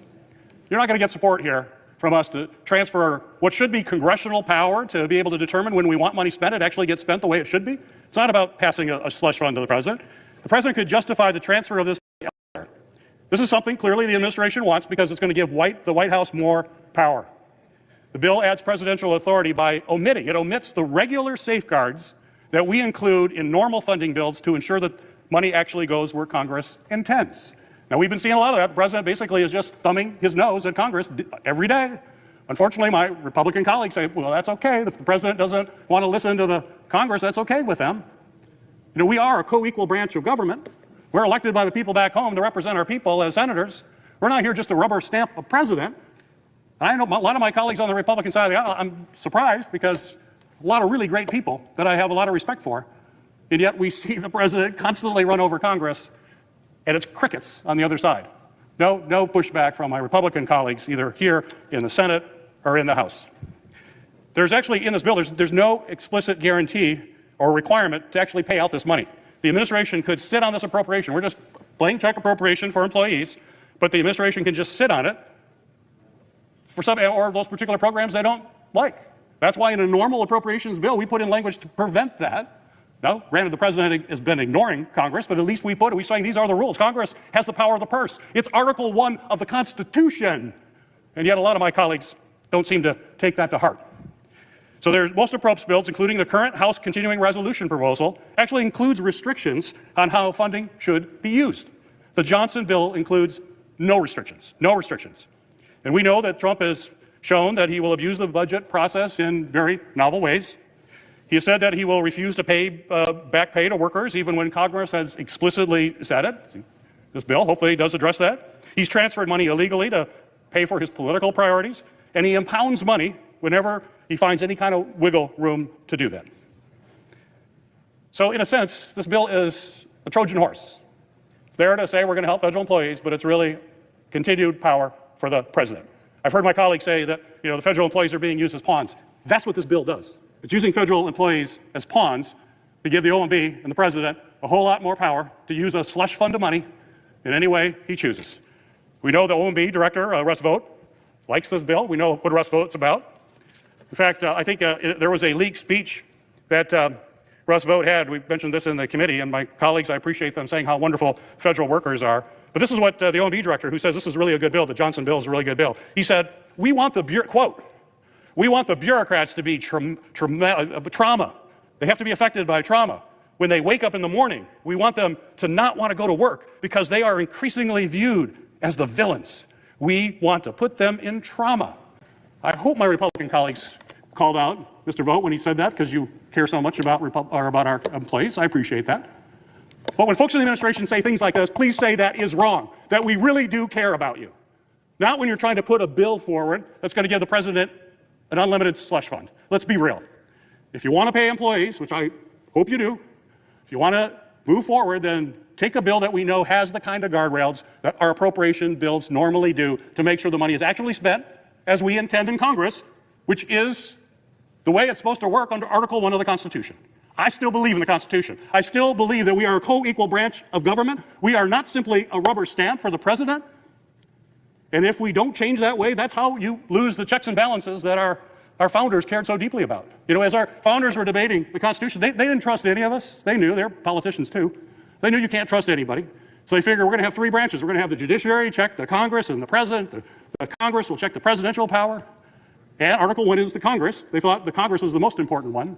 But they kind of assumed that the Congress would actually exercise its power and check presidential power, not just hand more to them with a smile and then use the full pretext in order to give that money. This bill is about. And, I've tried to work with Senator Johnson. I will always want to work with him. We've worked on a number of bills together. We have language.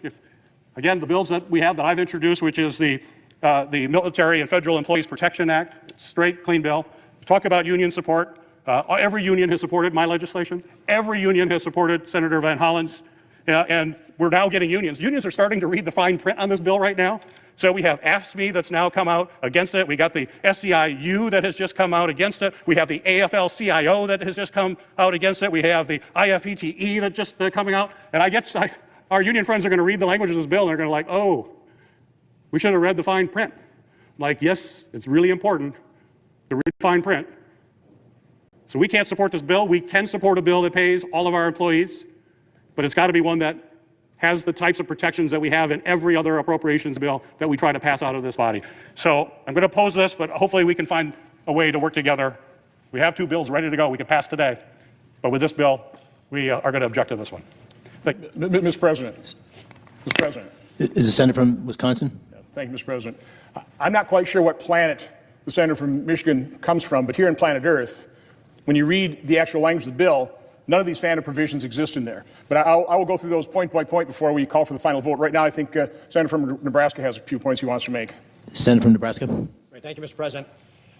Earlier today, we heard about an offer from the minority leader. It shows just how unserious he and the Democrats are. That offer is full of horse hockey.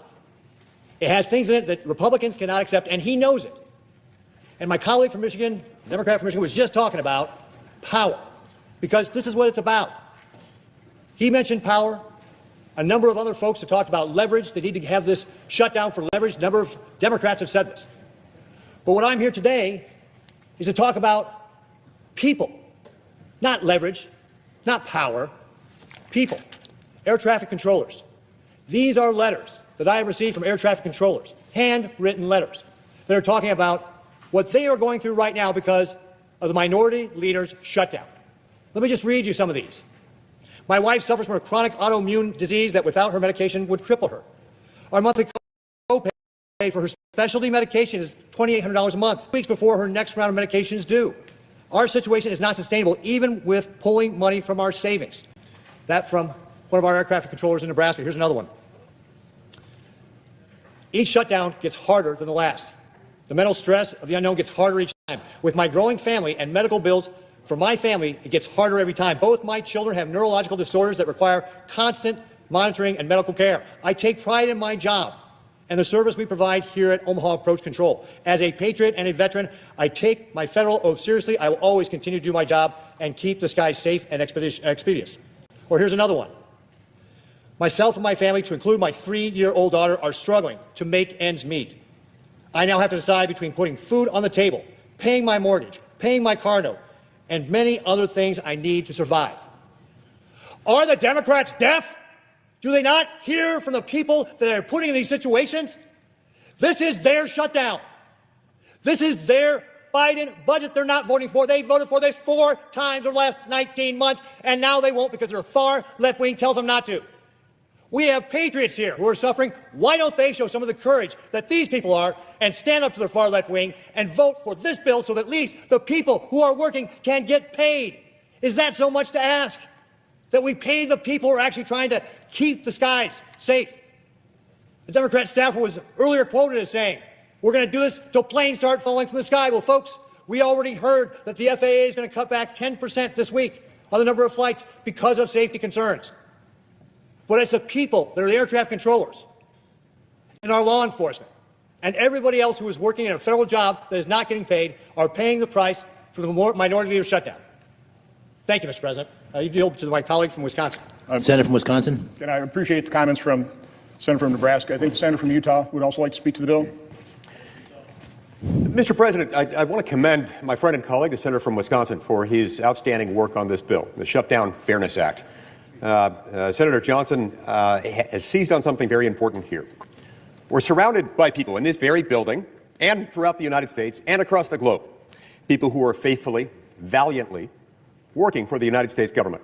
Now, some of them are staffers in this very room, not being paid. Some of them are the police officers we greeted on our way in who are keeping the Capitol Hill complex safe. Some of them are soldiers, sailors, airmen, Marines, guardsmen all over the world who are serving the United States government at risk of life and limb to keep us safe.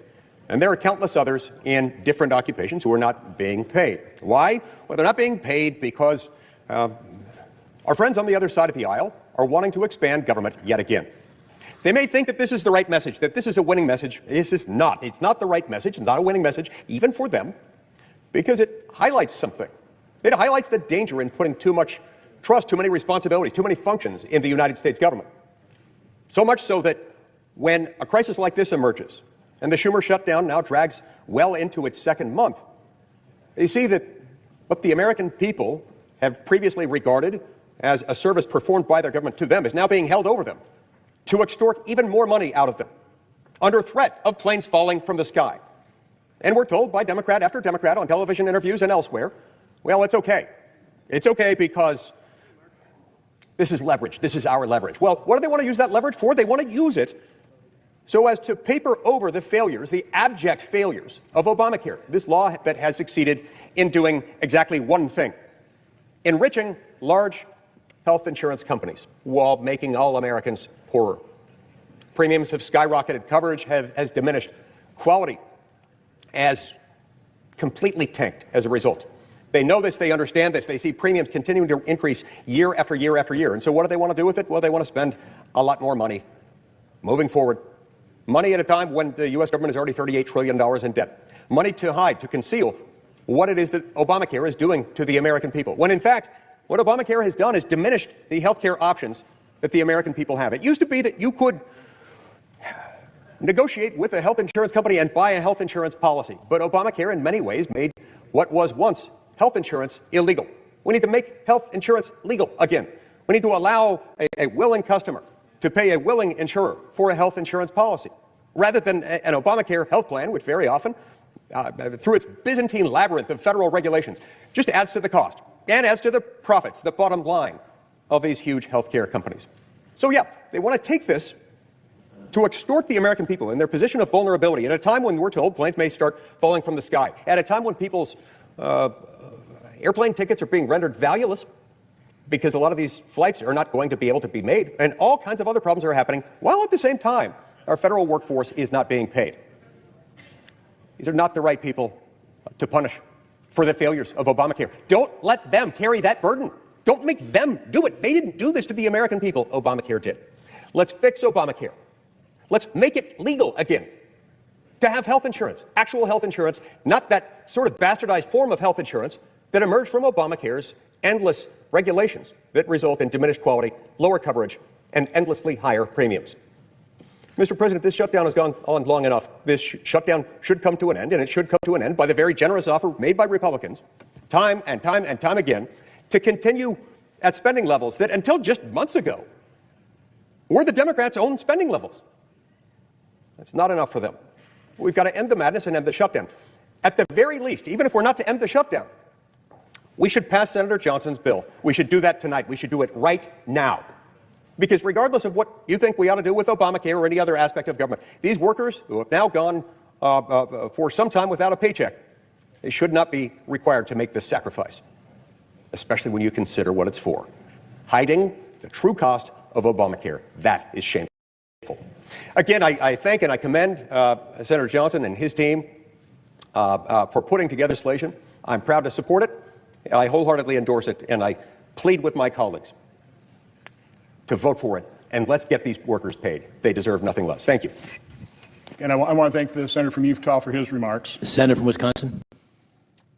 Mr. President, I don't want to spend all the time refuting all the misrepresentations from the senator from Michigan in terms of what phantom provisions he claims are in my bill. There's no slush fund. It is completely silent on presidential authority. I know some people want to reduce authority, but that's a bill that won't be signed. If you want to pay the federal workers, if you want to stop punishing them for our dysfunction, if you want to stop using them as pawns in this political game, that's a demand you have to drop. The money appropriated in this bill will go to pay workers. That also was a false argument. But if you're not quite satisfied with the language, it's been out there, and we've been trying to work and get feedback for 2 weeks, and we've gotten excellent feedback from leadership, from discussions on both sides of the aisle, from OMB, trying to perfect this thing. The solution is get on the bill. Get on the bill and offer amendment. Keep talking to us. Don't close it down. Now, we heard from a number of our Republican colleagues. We heard from Senator from Michigan. Now, obviously, passions are running high. But there's a great deal of frustration, certainly on our side, when the other side simply won't take yes for an answer.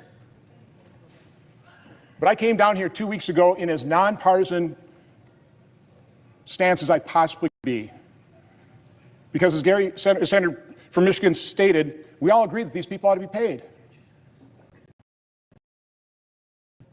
The way to do that is not offer a bill on unanimous consent that has no chance of being signed into law. The way to do that is to vote to proceed tonight to this bill. If we could iron out differences, we could yield back time to get this thing passed. The Speaker of the House said he'll already come back and pass this. So we are so close. I realize they're going to be hard partisans. I know liberal unions have now come out against this, but the bulk of the public sector unions are for it. They prefer my bill over anything else that they may also support it because this is permanent. This ends using federal workforce and, quite honestly, the American public as pawns in these partisan games for all time. Again, the American Federation of Government Employees, the Federal Managers Association, the Federal Law Enforcement Officers Association, National Air Traffic Controller Association. And again, I hope our Democrat colleagues listen to Senator Cruz's chilling and sobering remarks just a few minutes ago, the International Association of Firefighters and the Association of Flight Attendants. This bill has support because it makes so much sense. So we had 3 Democrats join us 2 weeks ago. There are 2 other Democrats who have voted for the House CR. That brings up a total of 58. Now, they vote against this because we didn't have furloughed workers. We've added furloughed workers. So hopefully those 2 will join us. I have talked to enough Democrat senators trying to get their input, trying to get this passed. I know there are Democrat senators that want to vote for this bill, that can vote for this bill. So putting all partisanship aside, again, I want to appeal to your better angels. Search your conscience. Sign on to a bill. Vote for a bill that ends using federal workers, the American public, as pawns. The senator from Maryland said last week, let's not punish federal workers for our dysfunction. But I think my closing argument has to be to go back to what the senator from Texas was talking about, air traffic control in that situation. 500 safety issues reported recently in our skies. Search conscience.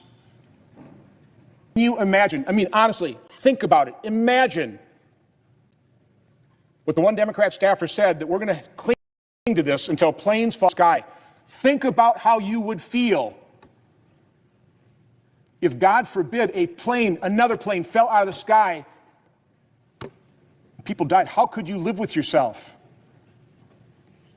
Now, again, you can continue the shutdown. I mean, that's your political choice.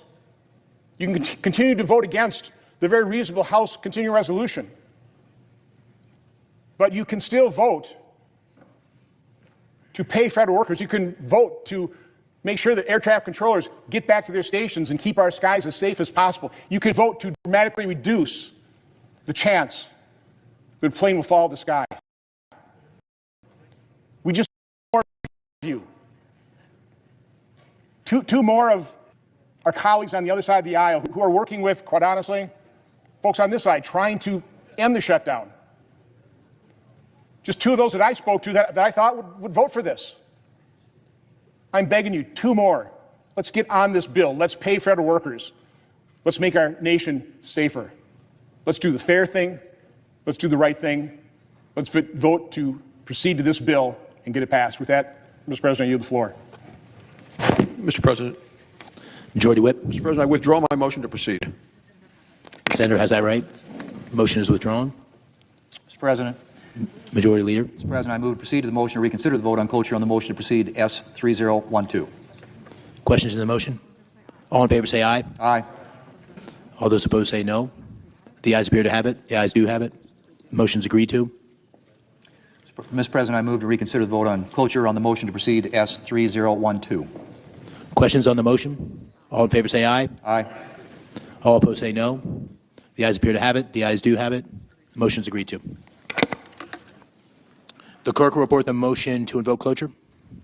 Cloture motion. We, the undersigned senators, in accordance with the provisions of Rule 22 of the Standing Rules of the Senate, do hereby move to bring to a close debate on the motion to proceed to calendar number 191 S3012, a bill to appropriate funds for pay and allowances of accepted federal employees for periods of work performed during a lapse in appropriations and for other purposes, signed by 17 senators. Under the previous order, the mandatory quorum call under Rule 22 has been waived. The question is it the sense of the Senate that debate on the motion to proceed to S3012 to appropriate funds for pay and allowances of accepted federal employees for periods of work performed during a lapse in appropriations and for other purposes shall be brought to a close upon reconsideration? The yeas and the nays are mandatory under the rule. The clerk will call the roll. Ms. Alsobrooks, Ms. Baldwin, Mr. Banks, Mr. Barrasso. Mr. Bennett, Mrs. Blackburn, Mr. Blumenthal, Ms. Blunt-Rochester, Mr. Booker, Mr. Bozeman, Mrs. Britt, Mr. Budd, Ms. Cantwell, Mrs. Capito, Mr. Cassidy, Ms. Collins, Mr. Coons, Mr. Cornyn, Ms. Cortez Masto, Mr. Cotton, Mr. Kramer, Mr. Crapo, Mr. Cruz, Mr. Curtis, Mr. Daines, Ms. Duckworth, Mr. Durbin, Ms. Ernst, Mr. Fetterman, Mrs. Fisher, Mr. Gallego, Mrs. Gillibrand, Mr. Graham, Mr. Grassley, Mr. Haggerty, Ms. Hassan, Mr. Hawley, Mr. Heinrich, Mr. Hickenlooper, Ms. Hirono, Mr. Hoven, Mr. Husted, Mrs. Hyde-Smith, Mr. Johnson, Mr. Justice, Mr. Kane,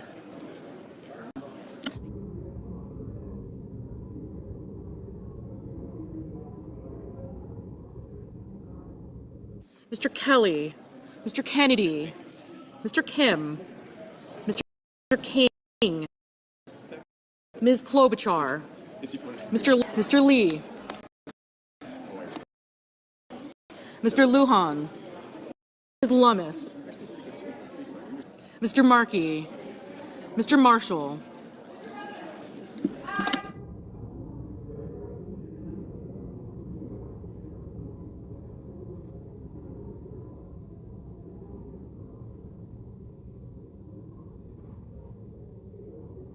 Mr. McCormick, Mr. Merkley, Mrs. Moody, Mr. Moran, Mr. Marino, Mr. Mullen, Ms. Murkowski, Mr. Murphy, Mrs. Murray, Mr. Ossoff, Mr. Padilla, Mr. Paul, Mr. Peters,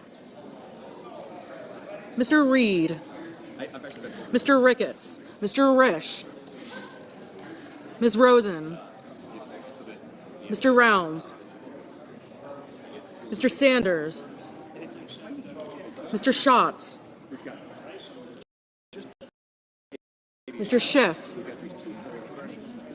Mr. Schmidt, Mr. Schumer, Mr. Scott of Florida, Mr. Scott of South Carolina, Mrs. Shaheen, Mr. Sheehy, Ms. Slotkin, Ms. Smith, Mr. Sullivan, Mr. Thune, Mr. Tillis, Mr. Tuberville, Mr. Van Hollen, Mr. Warner, Mr. Warnock, Ms. Warren, Mr. Welch, Mr. Whitehouse, Mr. Wicker, Mr. Wyden, Mr. Young.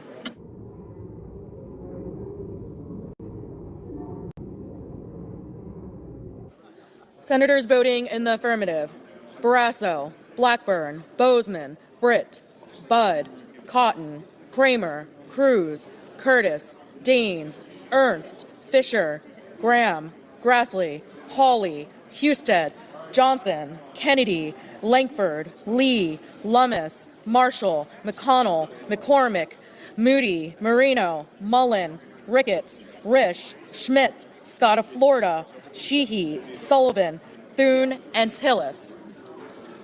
Senators voting in the negative: Bennett, Heinrich, Kim, Murphy, Murray, Padilla, Peters, Schatz, Schiff, Schumer, Van Hollen, Warner, and Welch.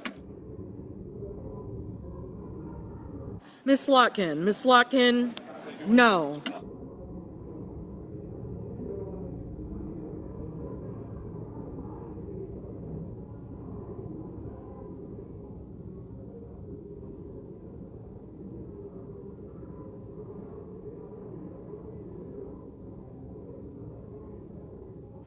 Ms. Murkowski, aye. Ms. Collins, aye.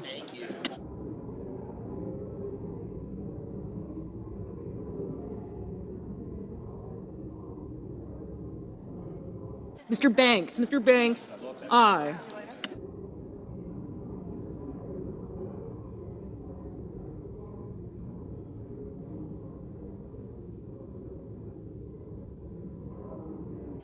Mrs. Hyde-Smith, aye.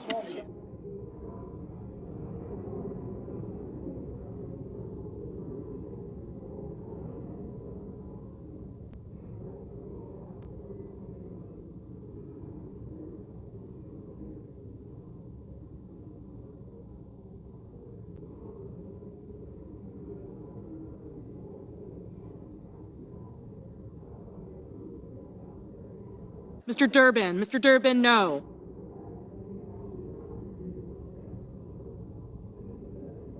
Mr. Justice, aye. Mr. Reed, no.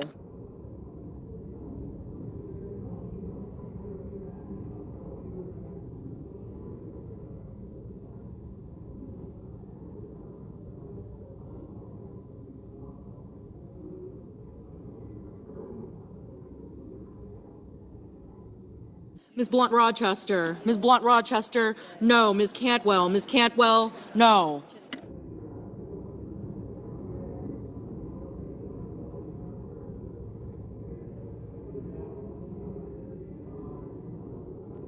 Mr. Warnock, aye.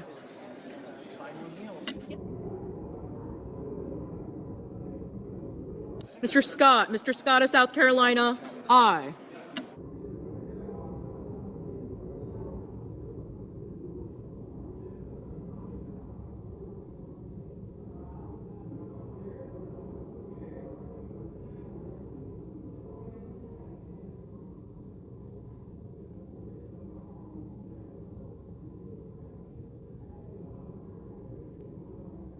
Mr. Hickenlooper, no. Mr. Coons, no.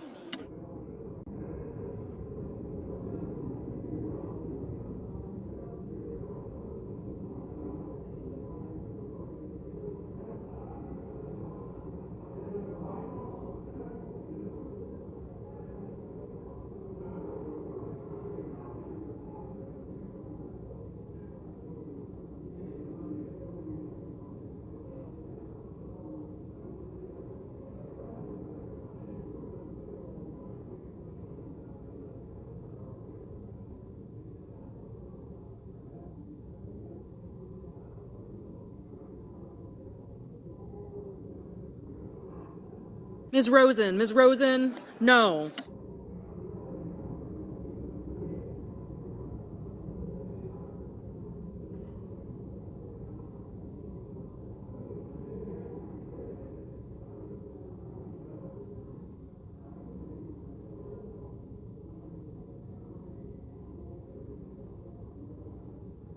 Mr. Crapo, aye. Ms. Alsobrooks, no. Ms. Baldwin, no. Mrs. Capito, aye. Ms. Duckworth, no.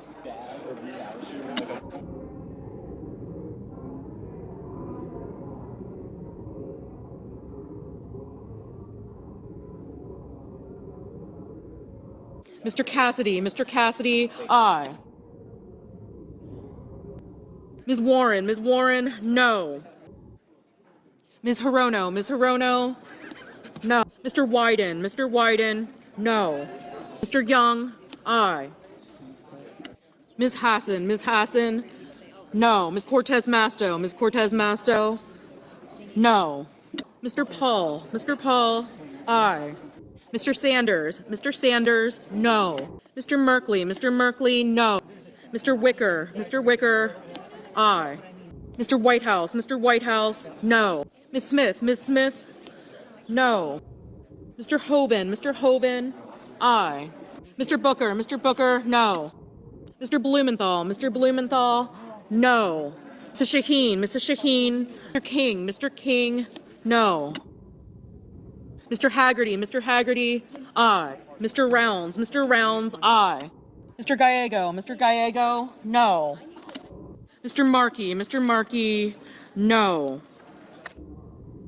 Ms. Klobuchar, no.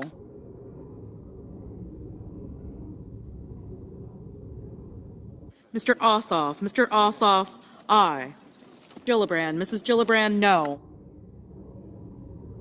Mr. Kelly, no. Mr. Lujan, aye.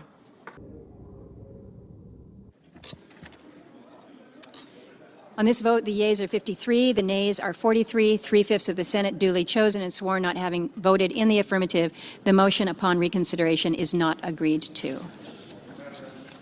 Majority Leader. Madam President, I ask unanimous consent that the Senate be in a period of morning business with senators permitted to speak therein for up to 10 minutes each. Without objection. I understand there's a bill at the desk, and I ask for its first reading. Clerk will read the title of the bill for the first time. S3166, a bill to rescind unused COVID funding and reduce the deficit. Madam President, I now ask for a second reading, and in order to place a bill on the calendar under the provisions of Rule 14, I object to my own request. The objection is heard. Bill will be read the second time on the next legislative day. Madam President, I ask unanimous consent that when the Senate completes its business today, it stand adjourned until 12 noon on Saturday, November the 8th, following the prayer and pledge. The general proceedings be approved today. The morning hour be deemed expired. The time for two leaders be reserved for their use later in the day. And the Senate be in a period of morning business with senators permitted to speak therein for up to 10 minutes each. Without objection. Madam President, if there's no further business to come before the Senate, I ask that it stand adjourned under the previous order following the remarks of Senator Cassidy. Without objection. Senator from Louisiana. Madam President, I'm going to try and present a way forward for Democrats, Republicans, and Americans out of our current situation with a different proposal than people have already thought of. Now, the government should have been shut down for 38 days, and tomorrow we're going to vote again, and tomorrow the vote will again fail. But in Americans, Congress is frustrated. We need to open the government. So, if to open the government we need to talk about health care, let's talk about health care. Let's have a conversation in the family. We have an affordability crisis, and health insurance is part of it. This is personal to me. I'm a doctor, practiced in a hospital for the uninsured and the poorly insured for 20 years. And many of those people that came to see me were middle-income Americans who could not afford their medical bills and could not afford insurance. I want to see this solved. But if we're going to solve it now in this present circumstance, we need to move beyond entrenched ways of thinking that have settled us in our camps and refuse to allow us to listen to the other person. And I thank some of my Democratic colleagues for being here. We've got to be creative. Now, before Obamacare, whatever you want to call it, try to make health care affordable by giving insurance companies more money. The enhanced premium tax credits, EPTC, is the latest example. Next year it would send $26 billion to insurers, hoping that families see smaller bills. But that actually doesn't make health care less expensive. And for some, it actually makes the health insurance more expensive if you're not getting subsidized care on the exchange. So we can do better than just papering over the cost for subsidies. Instead of paying insurance companies to manage their money, let's trust Americans with a pre-funded, flexible savings account worth as much as the enhanced premium tax credit that they would receive. Let me repeat that. A pre-funded, not out of their salary, but pre-funded for the federal taxpayer, equivalent in value to the enhanced premium tax credit that they would receive. Now, let me make it clear. I'm not speaking for the Republican caucus. I'm not speaking for President Trump. I'm not even speaking as the Health Committee Chairman. I'm speaking as a senator and as an American that sees us at an impasse and is trying to think differently about how we can move forward. So, I'm going to present to my fellow Americans an idea that hopefully will move us out of this stalemate and go forward. And I'm going to try and speak as if I'm speaking to the American back home. Here's the problem. Under the enhanced premium tax credit, if your insurance premium goes up, if the insurance company decides to pay more, they just get more subsidy from the taxpayer.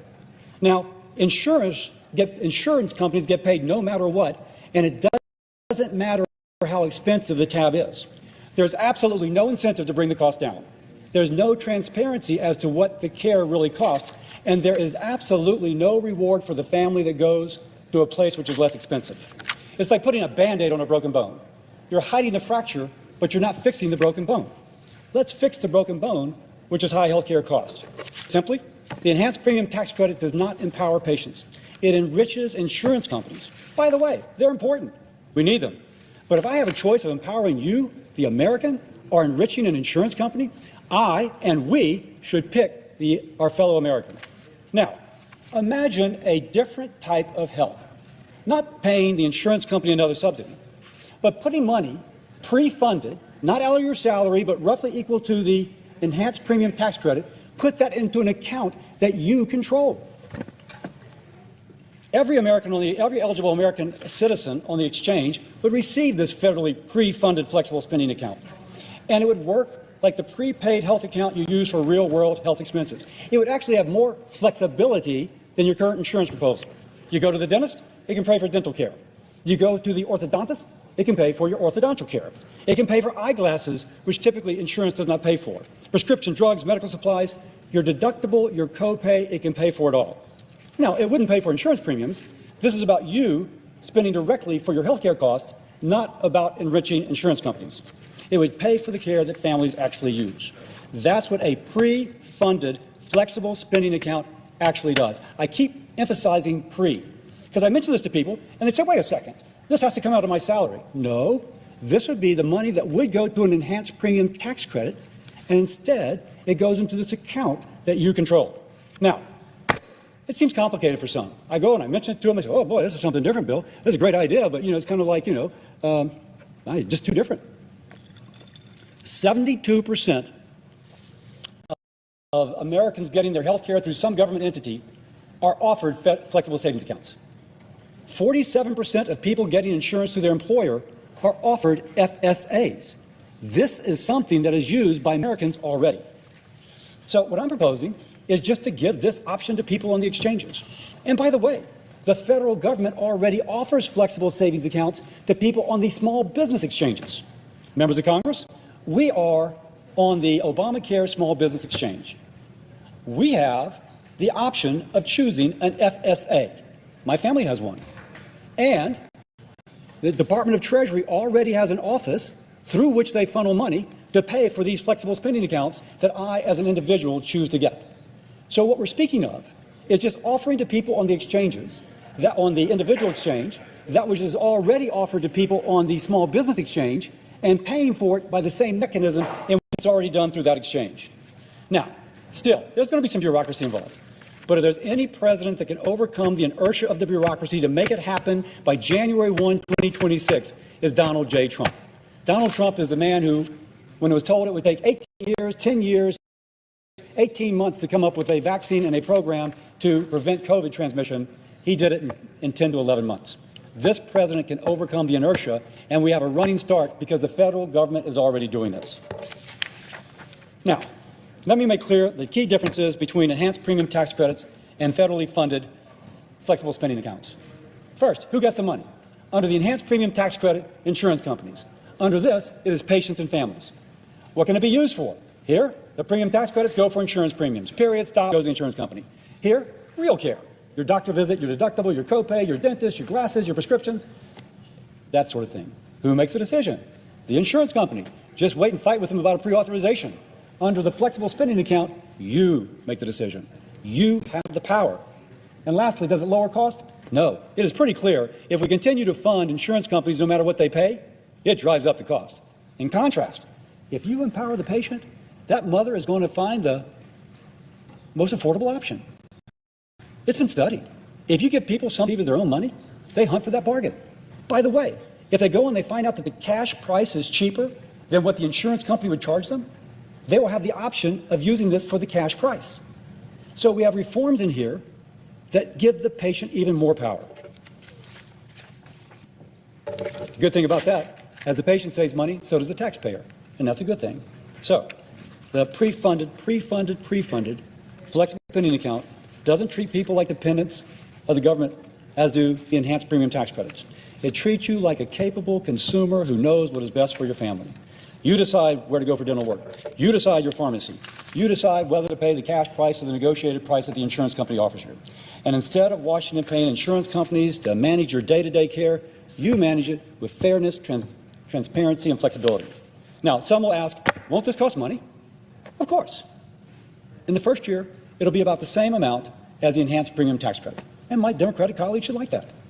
But the individual would be getting better value through the federally pre-funded FSA, because she is spending it on that which she actually needs, as opposed to up to 20% of it going for overhead, profit, and administrative cost. It isn't just fiscally responsible, it's common sense. Who wouldn't rather have their money in their own pocket than for the insurance company to dictate how they spend it? So here's a choice before us. In conclusion, we can keep paying insurance companies to paper over the higher cost behind confusing bills in a system which actually raises the cost for some, or we can give Americans the tools, we can trust our fellow Americans to pay for their care directly at fair prices with transparency. If you will, it puts patients first, not insurers. It encourages competition, it rewards smart choices, and it begins to make health care truly affordable, not by inflating subsidies, but by unleashing the power of the consumer. Let's stop writing blank checks to insurance companies. Let's help Americans. I say this, we have to first open the government. Just takes writing some legislation. We have to open the government. But we have to be willing to take a risk to solve a problem and not be afraid to do something different. I have seen in our chamber right now a hunkering down. We've not been able to solve it, so we're not going to try anything different. We're just going to wear the other side down until they wave the white flag. Now is the time to be creative. I'm a rock-red Republican, but I will say what I just offered is not a Republican solution. It is not a Democratic solution. It is an American solution. Let's open the government. Let's work together. Let's fix health care by giving the American more power, not the insurance company. Thank you. Senator The question? Washington. Without objection. Thank you. Will my colleague yield for a question? Thank you. I noticed in your proposal, you're talking about something that you would hope to affect January of next year. Is that correct? That is the goal, to have this ready for next year. What is the senator from Louisiana's interpretation of how the market controls the? You're trying to create a market mechanism where you're giving the consumer the same amount of money you would give them in the tax credits to make the insurance more affordable, only through a health savings. But how do you know that once you gave that in the health savings account, the market is going to not still have an increase above that amount? So how do you think that this affects the market? Wonderful question. First, this is a flexible savings account, not a health savings account. There is a legal distinction. I want to make that. When the enhanced premium tax credits are not renewed, we know the insurance companies have already set up their rates. And so the consumer, our fellow American, will be choosing from the offerings that have been made by the insurance company for them to choose from. The difference would be, and they will see, by the way, that the policy for someone at 400% of federal poverty level costs about $2,500 more a year than it otherwise would have with the enhanced premium tax credit. This would be supplemental. We would say to that individual, you're at 400% of federal poverty level, your policy is $2,500 more a year, you will get a flexible spending account pre-funded to help offset the cost of this. Now, it's my family, I would say, I got $2,500. Maybe instead of going for a silver plan, I'll go for a bronze plan, because now I can offset the higher deductible with my flexible savings account. And because I'm going for a bronze plan, my premium will be lower. But that's trusting the American people. We are plugging into the current insurance market. We're actually not changing at all how it functions. Would yield for another question. I'm assuming that you think affordability is the key. I certainly think affordability is the key. Nobody wants to subsidize expensive health insurance. We want to create market mechanisms to drive down the cost of health insurance, not just spend money to buy expensive insurance, whether you buy it through the tax credit or buy it through a health savings account. We want to create those mechanisms. So again, all of this is going to take place in November and December, right now and December. So somehow you would make some calculation in January about what would go into a savings account, or you're thinking of a flat number? That's a wonderful question. No. If somebody, the federal government knows, or put it this way, many states have calculated what would be the insurance rate with an enhanced premium tax credit and what will the insurance rate be without the enhanced premium tax credit. It has been calculated for our fellow Americans what the value of an enhanced premium tax credit would be if they signed up for a certain policy in their state, given their age and their health condition. They know that. The question is whether they get the credit or not. Well, they're not going to get it, so the policy is going to be higher. And this, under the plan, if we can agree to it, they would then get the FSA in an amount equivalent receive as a payment to the insurance company. Instead, it would be a payment to the flexible savings account they would have, and that they would then use it for these services. If the senator would continue to yield, the issue is that so much of this is already set up, and I think you're trying to be creative in a way to, instead of the Alexander Murray cost revenue sharing, I think you're trying to figure out something that would get people the same amount of money to make them whole over the next year or two. Is that correct? That is correct. So I would say what we're trying to do is make people, as the market is out there, whole over the next year or two. That's exactly what we're trying to do. We're happy to debate how we make health insurance more affordable. After that, that has been a goal of our side of the aisle for decades. We want to make it more affordable. Now, we all get to be measured about how successful we've been on that, but I think that we're going to continue to strive more affordable, and really are proud that we drove down the uninsured rate with the Affordable Care Act, because we covered more people, because not having so much uncompensated care. So I'm glad to see somebody saying, let's talk and let's put a proposal out there. Happy to continue to have a dialogue about any idea that helps us move forward. But the issue is that so many Americans are in this moment right now making these decisions, and how you affect that for the next 2 years is the biggest question. And you and I know if we said, okay, we're huddling tomorrow, or the Finance Committee is huddling tomorrow, then everybody would be up here trying to convince us not to do various things. So the question is, how can we protect the marketplace for the next year or two in the simplest way, and then get about